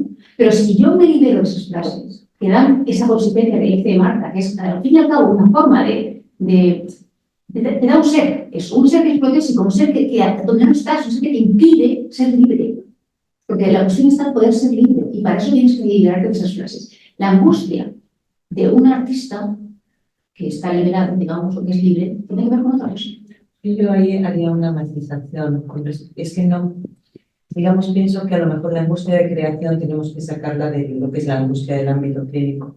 Que, digamos, que conceptualmente se acercan en ese sentido en el que tiene que abordar ese vacío, ¿no? Ese papel en blanco, eso que sería la causa a nivel clínico, lo que permitiría el atravesamiento de la angustia, pero es casi como una metáfora, es decir, lo que nos puede acercar, ¿no? Es ese sentido de que tiene que hacer ese salto y abordar lo que no sabe que va a suceder y ahí hacer, ¿no? Que en ese sentido a lo mejor conectaría mucho con la cuestión más heideggeriana en cuanto a ese estar ahí haciendo y descubrirse ahí haciendo, ¿no? Esa cuestión. Pero para eso es mi cuadro técnico. Pero y sí puede sufrir, a lo mejor está implicado ahí, está gozando en el sentido, bueno. Esa obra podría ser una obra más épica. Eso son otras cosas. Sí, podrían, digamos, ser otros ámbitos, digamos, de discusión en ese sentido, pero es diferente, digamos, a la cuestión de la... Pero mira, vamos a abordar la cuestión que... No, a nivel conceptual, metafórico, claro. ¿no? Es decir, creo que ahí tocamos. Yo, la angustia clínica, me refiero, la angustia que digamos, han de sufrir a los pacientes, la veo desde el padecimiento subjetivo, es decir, no el padecimiento que produce síntomas que podemos ver, sino aquello que al sujeto, en el saber que lo produce, de alguna manera, le hace sufrir. Claro, pero fíjate una cosa en lo que se diferencia. Cuando se hace el salto o cuando se nombra, ya. No, eso está claro. Pero yo no estoy diciendo que el paciente lo nombre. No, pero me refiero en ese sentido en cuanto a lo que es la angustia de creación, ¿sabes? Es decir, en cuanto se hace, es decir, se puede no sentir angustiante, aunque se atraviese, ¿no? Y en cuanto se hace, uno ya está ahí en otro proceso. Pero eso ya va a salir. No, claro, es angustia de creación. Claro. O sea, que se sitúa en la angustia de creación. Pero a ver, por ejemplo, Para eso una tipa, que este neurótico perdido pueda tenga libertad creativa. Sí, porque... Bueno, Dalí, sí, totalmente. Dalí, Picasso y la mayoría, afortunadamente. Pero por eso digo, claro, es que el tema de... Vale. Por eso vamos a abordar lo que ha planteado Olga de una manera más clara, si no a la angustia de la creación. Está claro que la angustia de la creación, incluso lo estamos viendo, no voy a hacer de esto una especie de, como diríamos, de a priori, de que hay que ser algo muy neurótico para ser un buen artista, pero sabemos que justamente los pintores que estaban de si padecían de algo de una neurosis bestial. ¿Y alguien duda de que sean hitos de la creación significantes de la pintura?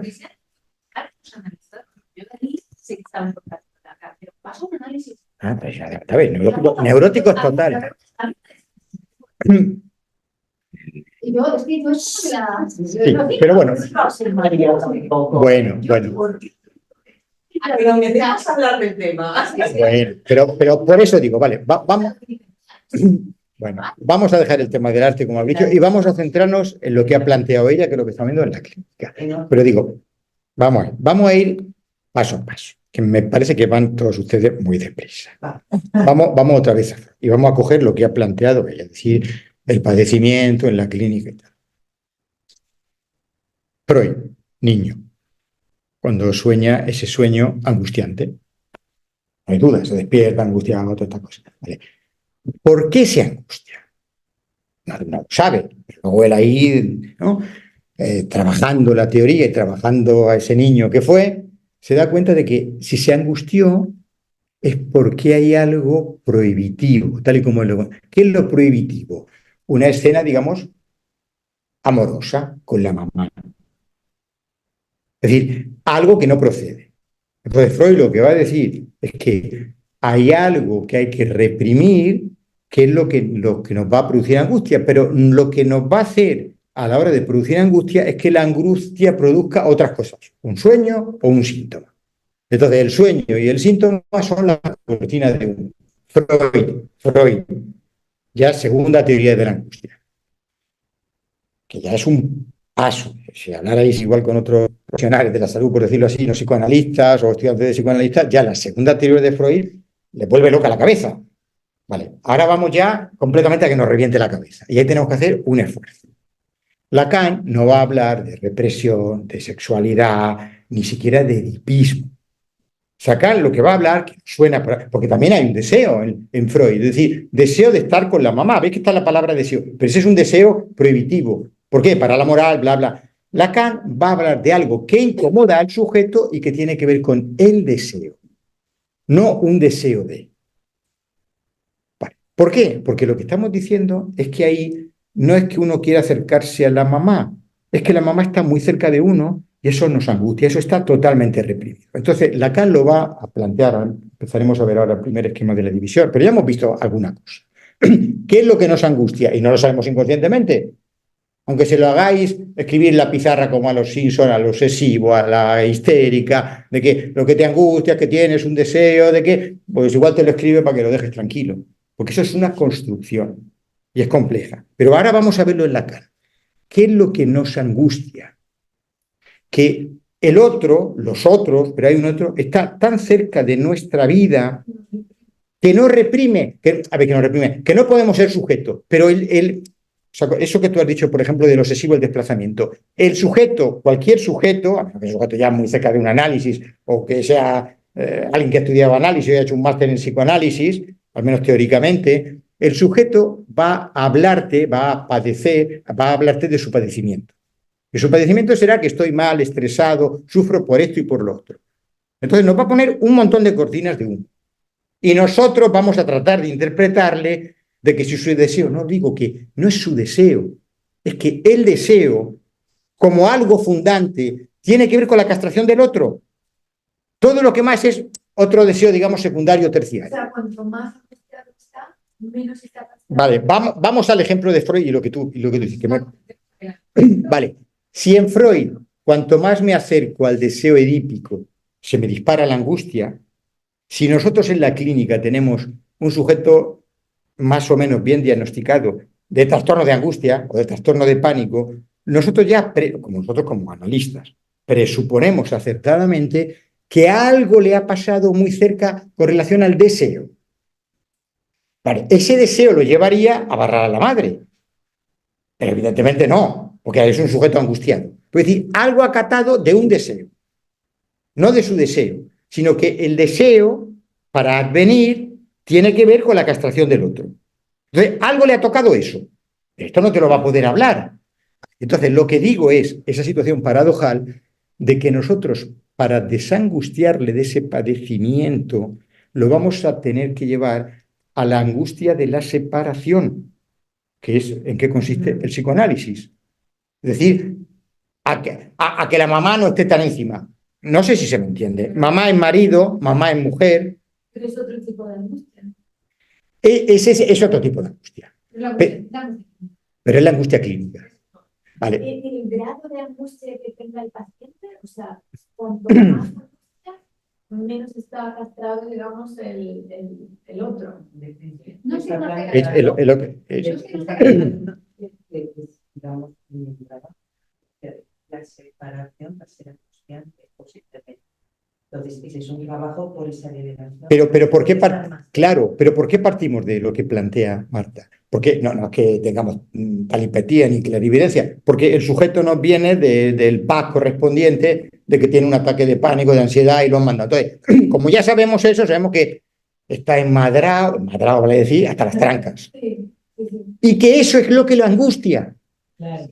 Que a lo mejor te va a venir luego a decir, no, lo que me angustia es que me han dado un destino fuera y entonces mis padres. Entonces tú, si eres Nobel, vas a picar ese anzuelo. O sea, si tiene un ataque de pánico a la semana, está en madre. Si tiene 10, está muy. No, ataques de pánico tan continuados no le van a dar. Ya uno lo deja medio groggy. Y grado de angustia. Claro, No, pero es que no es tanto la angustia también, sino que lo que te va a decir, porque también, por ejemplo, un trastorno de ansiedad generalizado, que a flexibilidad también es la angustia. Lo que pasa es que la debilita. Por ejemplo, una persona que tiene todo el día esa preocupación ha debilitado esa angustia. O sea, ha debilitado psíquicamente eso. Cuanto más angustia, vamos a llamarla así, automática hay, esa angustia que aparece con un trastorno de pánico, menos tramitación psiquiátrica. Eso es lo que tenemos. Más grave. O sea, hay histerias y obsesiones o cuadros que vienen y de alguna manera están tramitando eso y no parecen angustia. Por ejemplo, pueden venirte diciéndote que están mal porque lo sienten en el cuerpo. Y no, ni siquiera lo mencionan como angustia. Siempre un malestar, una tensión constante. Por ejemplo, se puede decir, no, es que no saben a qué les viene eso y empiezan a decirnos que ayer me peleé con mi amiga. O sea, no es que tengas un trastorno del pánico, la angustia que puede manifestar de muchas maneras. Mira, vamos a retomar, igual que estamos en la clínica, ya hemos dicho que la CLAN aquí nos va a empezar a plantear, igual hoy ya casi nos vamos a quedar sin leer, pero es un poco apuntes que he cogido del seminario de Lacan. También dije que íbamos a hacer una introducción ya al seminario de Lacan, igual que la otra hicimos una introducción a la angustia por Freud. Vale, estamos en que la angustia no la tenemos que hacer equivalente al temor y la duda. Nosotros sabemos, vamos a coger el paradigma dentro de la neurosis, que es la neurosis obsesiva, que es el que tiene, digamos, el que más monto de duda tiene. Esa no es una duda cartesiana, no es una duda científica, no es una duda metódica, no es una duda ni siquiera a lo socrático. Es un neurótico porque duda. Digo que la representación mayor es el obsesivo, pero el histérico y la histérica total.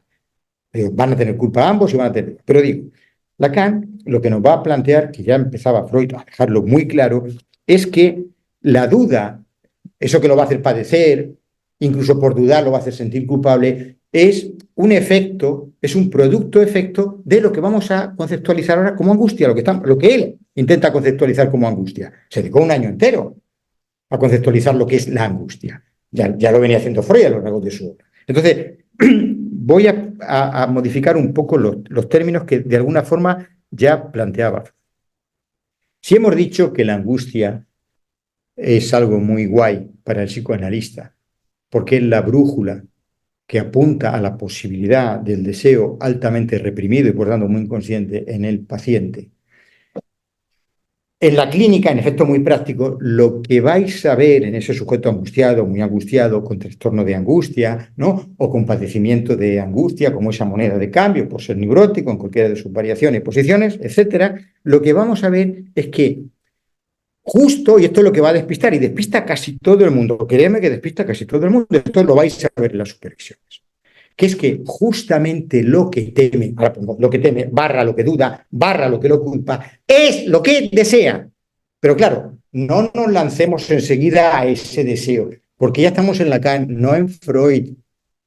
Y ese deseo no es un deseo incestuoso, no es un deseo, ese deseo tiene que ver con el advenimiento de la subjetividad. Y ya estamos en Lacan, que empieza a hacer una arquitectura completamente nueva.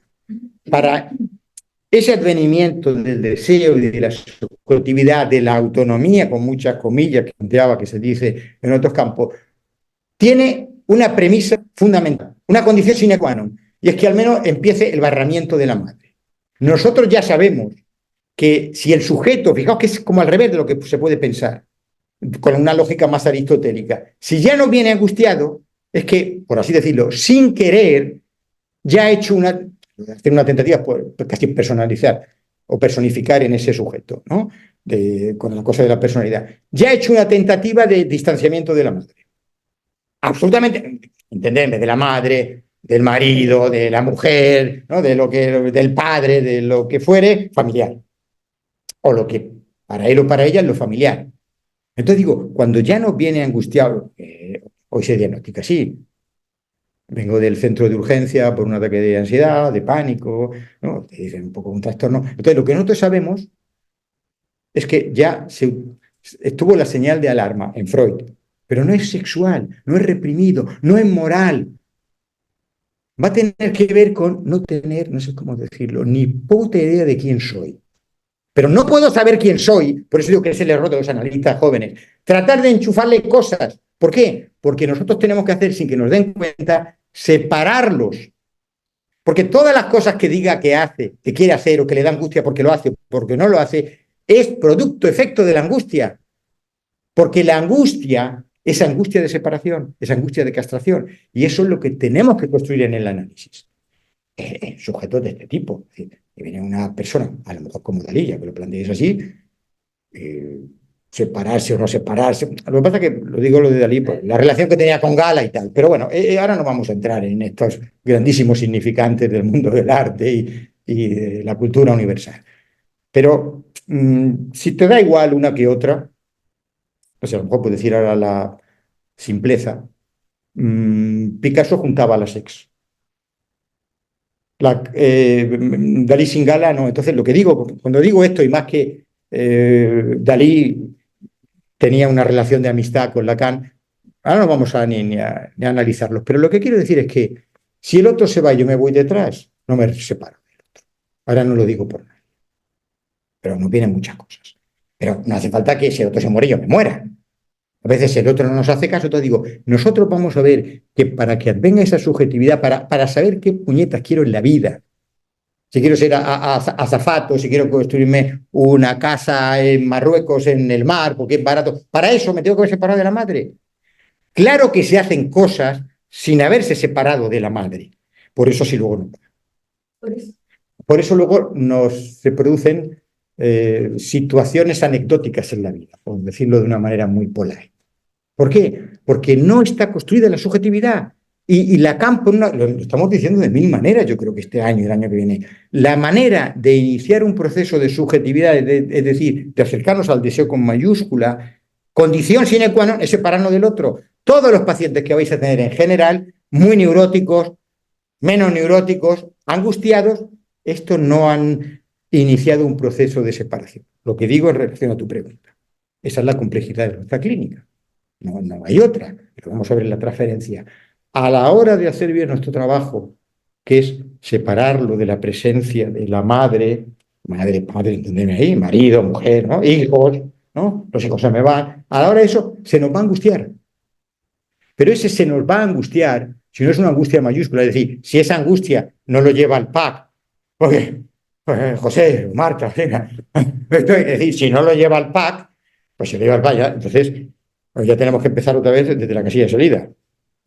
Darle el potito, bueno, que daba antes yo a mis hijos, el potito, el yogur, es decir, darle comidita líquida. Tenemos que empezar una clínica de la angustia, aunque lleve 1 año y medio en análisis. ¿Por qué? Porque ha ido al PAC. Porque en nuestro trabajo no soporta esa mínima separación. Pero nosotros, en nuestro trabajo, nos contratan para eso, tenemos que intentarlo. Lo que está claro que ahí tenemos que detener la teoría del significado. Pero vale, eso puede ser, por así decirlo, más la excepción de la regla. Lo más normal es que el sujeto no vaya al PAC o no vaya a la farmacia a tomarse ansiolíticos, mediado por el psiquiatra o por el médico de familia. Puede hacerlo, que interrumpa el tratamiento y diga, no, a mí me van mejor los ansiolíticos. Bueno, es una opción. Frente a la angustia, o tomas ansiolíticos o practicas un psicoanálisis. ¿Qué digo? Son elecciones y pueden pasar dentro del tratamiento. Entonces, lo más habitual es que entonces esa angustia que estamos hablando se convierta en esa moneda de cambio del que llama Sigmund Freud. Que siempre va a haber angustia. ¿Dónde nosotros vamos a ver sin ver? Porque tenemos esos rayos X en los ojos y es el fallo que hemos hecho todos, bueno, no fallo, es un fallo teórico, cuando empezamos a supervisar, los analistas que empezamos las supervisiones. Que a veces nos ciega un poco, hablo en general, a lo mejor algunas no, habrá excepciones o algunas no, nos ciega un poco los síntomas. Y más los que venimos de la facultad, de psicología, ¿no? Entonces, vamos a trabajar la duda, vamos a trabajar. Lo que digo, todo eso, si lo miramos con esta lógica tan chula que tiene Lacan, son cortinas de humo. ¿Por qué? Porque sí, nosotros tenemos que saber manejar eso en nuestro trabajo. Pero es que están trabajando así, para el paciente está contando un paciente, pues para su psicólogo médico, que está fuera de la teoría, y un síntoma para un psicoanalista no, y para un síntoma para un psicoanalista. Oh, claro, sí, no, pero ¿a qué te refieres con lo de trabajar? Para el paciente, si tiene ansiedad, yo empiezo a trabajar, la ansiedad en sí, mal vamos. Espera. No sé si te he entendido bien. No, pues no, sí, me habéis entendido así. Lo que digo es que nosotros sabemos que de lo que se trata, insisto, para que venga la subjetividad, es que emerja el deseo. Y Lacan, mira, lo va de esta manera, ¿no? De muchas maneras que los pone, bueno, quizás no de tantas, con los grafos, o que ahora vamos a ver, para ser yo, voy a poner a 1000 comillas, ser yo, el verdadero sujeto, la esencia del ser, ¿no? Que estoy en una cosa ontológica, ¿no? Mi ser más verdadero es la cosa, el sujeto del deseo. Si queréis, sinónimo de sujeto del inconsciente, pero veis que ese inconsciente no es una cosa patológica, no es una cosa negativa. Sujeto del deseo igual se entiende más. Pero podemos tener esa especie de intercambio. Sujeto del deseo, vale, para que aparezca eso, hay que separarse del otro. Separarse del otro es toda la travesía del proceso de psicoanálisis, el psicoanálisis de un ser humano. Pero siempre conlleva angustia. Conlleva angustia durante un tiempo, como cuando uno va al gimnasio y no está acostumbrado y tiene agujetas. Hay quien se va del gimnasio porque se encuentra peor, ahora me duele todo, iba para que no me doliera los músculos y ahora me duele hasta el hígado, siente ahí que a través de las articulaciones, cada uno se monta, entonces deja de ir. Pero si va y va, luego no le duele y se hace fuerte, ¿no? No sé si la analogía puede servir, hasta cierto sentido válido. Me acuerdo porque mi marido está abajo. Y le escuché que me apareció una historia. Cuando te separas del otro, claro que viene angustia. Porque de alguna manera estás dejando de ser algo, ¿no? Una propuesta de algo. Y para no ser nada. Se simplifica bien la frase de este famoso Martínez, me encantó. Dijo, al neurótico le va muy bien. No sabe volar un avión, es un diario. Si no sabe, le va perfecto. Pero que vaya alguien aquí, un hombre, que sepa volar en avión, eso ya no le va. Eso ya le angustia. Entonces, es eso justamente lo que le angustia al neurótico. No tener que ser otro y luego enfrentarse a esta incertidumbre y construir algo. Porque tú piensas que en la fantasmática somos alguien, aunque no seamos realmente, somos alguien. Hay un ser ahí construido. Vale, yo os lo intento poner fácil para que toméis nota, sobre todo los que estáis en la clínica. Estoy traduciendo al español de mi pueblo las cosas de Lacan. Que tome nota el que quiera. Me quedo en que, y estoy en Freud, pero ya modernizado desde Lacan.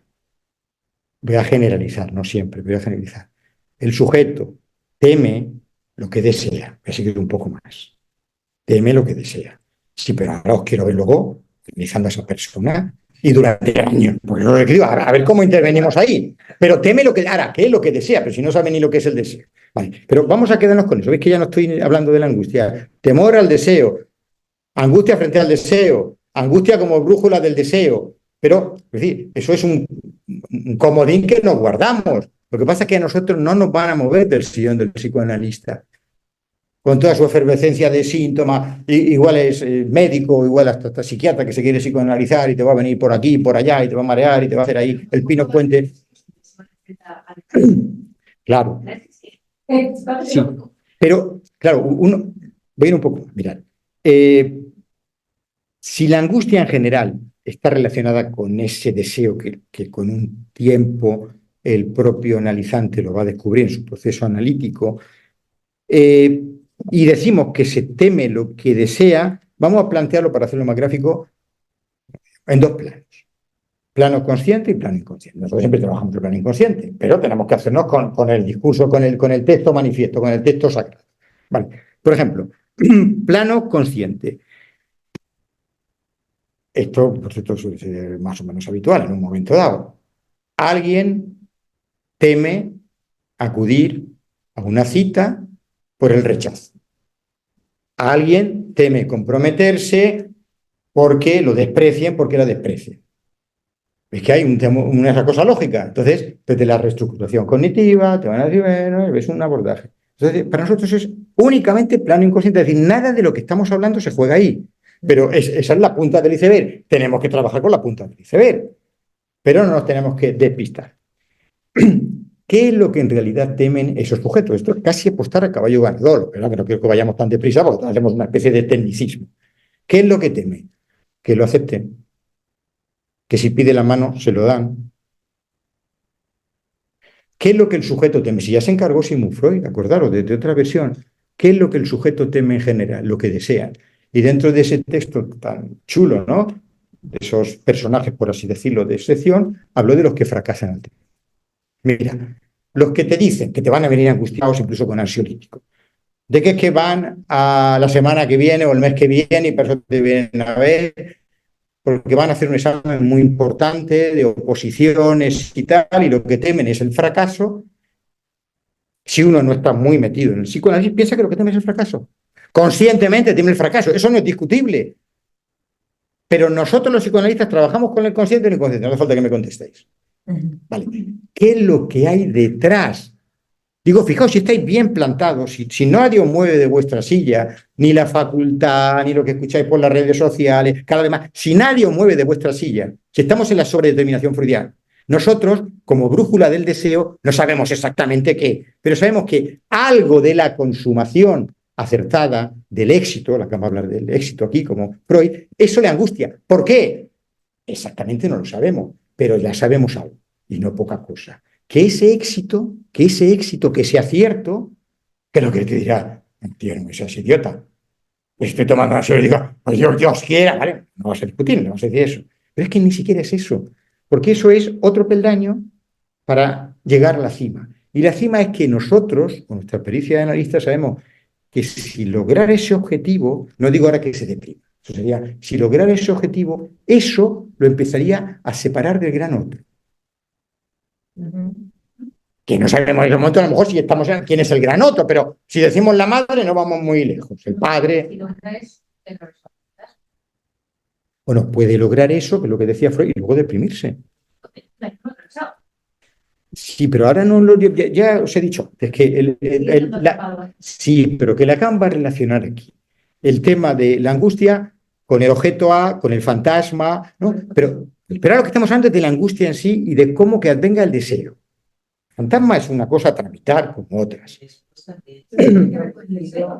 Todo tiene que ver con el deseo. Pero lo que digo, claro, pero a ver si se entiende eso. Si uno teme, por hacerlo así sencillo, el éxito como lo freudiano, es porque ahí, no sé, va a haber, o está la posibilidad, como si jugamos a las probabilidades, es una probabilidad mayúscula de que ahí, en ese logro, en ese acierto, en esos tíos, me dijo que sí la mujer, o me dijo que sí mi marido, bien, ¿cómo? Yo digo, en esa posibilidad, además, obviamente, está más cerca la separación de lo infantil, vamos a decirlo así a lo freudiano.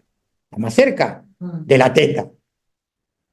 Pero lo que nosotros sabemos es que si es neurótico, si viene así, que eso lo vamos a ver, a medida que le llevamos quitando la teta, se va a angustiar. Va a haber un agravamiento de los síntomas, va a hacer síntomas nuevos. Te va a decir, probablemente esto no funciona. También tenemos que estar preparados. Pero es que en ese plano consciente, es que es así, no sé si entendemos. No siempre es así. Pero probablemente es así. Por eso los psicoanálisis duran mucho.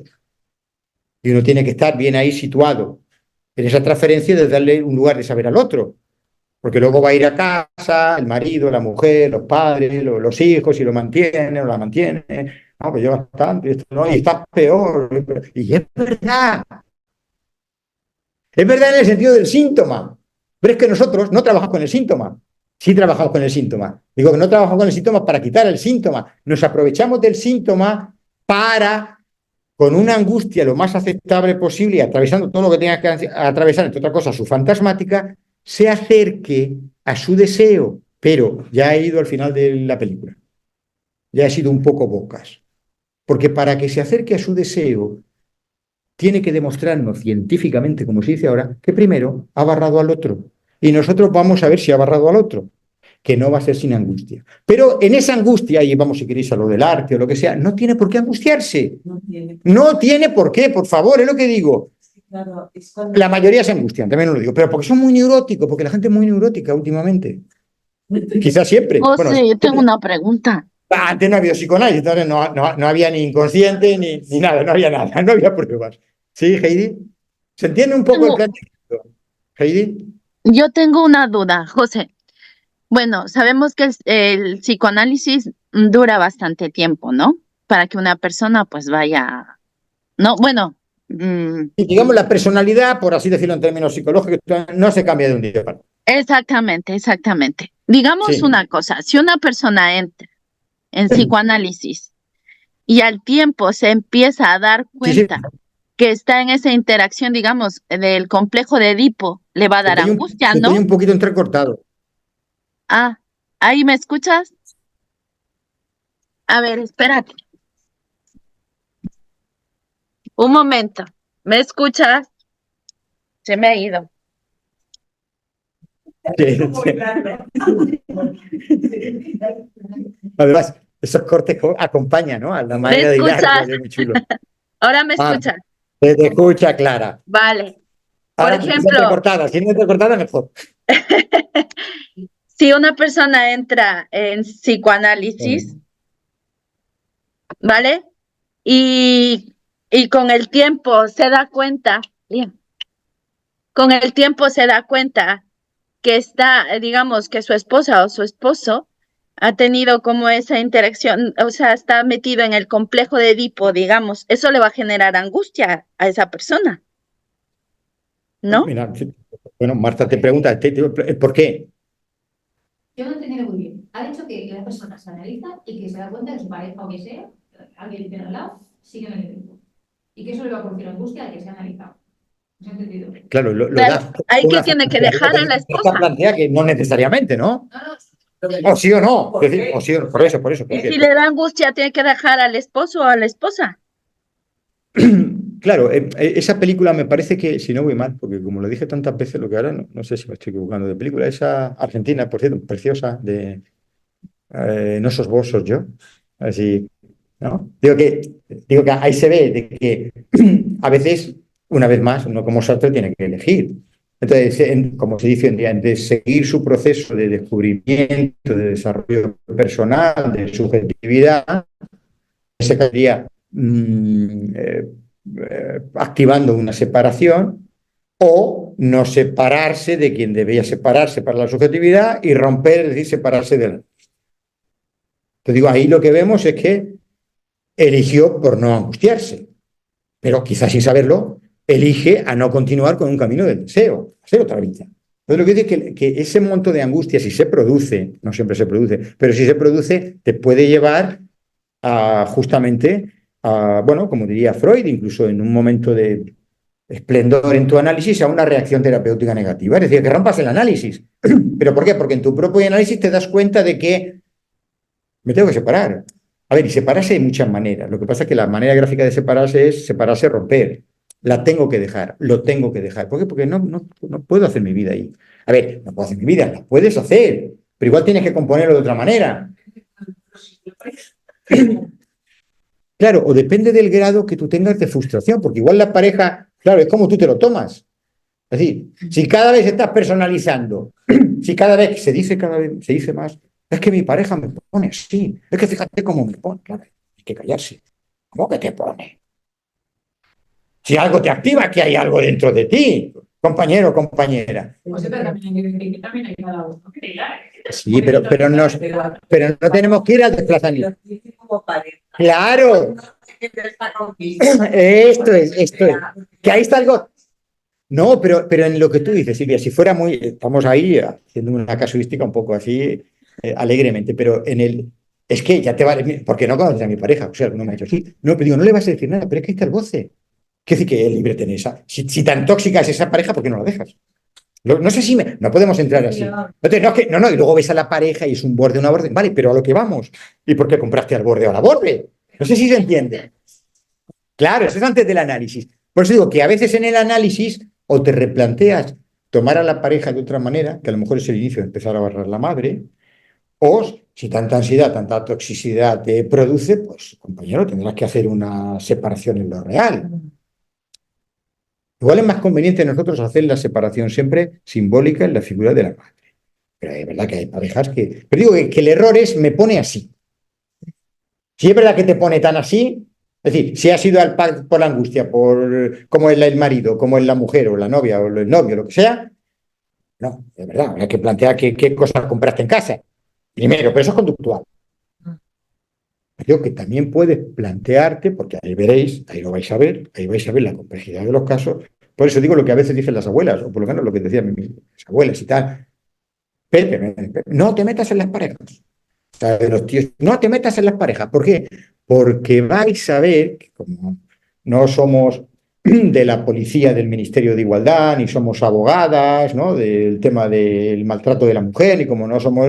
Entonces, como nosotros igual le digamos, ¿por qué sigues con él? Por hacer siempre un poco al maltratador. No sé si, o porque sigues con ella, porque sea la que zurra. Ya veréis, lo vais a ver, porque vamos a ver que es muy neurótico, muy neurótica, porque viene muy angustiado, porque hace tantos síntomas que no sabe ni los síntomas que hace, que ni por Dios se separa. Entonces digo, si tú sigues mareando la pava con que se separe de eso, no que barre al grano, te va a dejar. Pues digo que, claro, es que nosotros no intervenimos, pero lo que quiere decir es que el monto de angustia va a ser a la separación del otro. Sea poner al otro a la otra en su sitio, dentro de la relación de pareja, o sea mandarlo tal, pues ya te liberas. Bueno, fue. Pero... Sí, pero no sé, pero ahí estaríamos con el tema, por eso he dicho, de acá que va a poner la angustia ahí, navegando entre el deseo y el goce.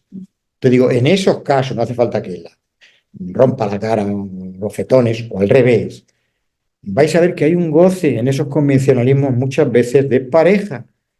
Y que vais a ver que uno de los dos, sobre todo si no va a análisis, cuando vea que la pareja tiene, como si hiciera, ritmos de crecimiento muy distintos, pues se va a acabar. A ver, le va a dar la posibilidad de que elija, o la pareja o el analista. Pero claro, si la pareja te hace elegir, vamos a plantearlo en otros términos, o yo, o tu desarrollo personal, no hacerme que os diga lo que se debería hacer por el advenimiento de la susceptibilidad y del deseo. Pero volvemos a lo mismo. Ahí ese sujeto igual entramos en angustia.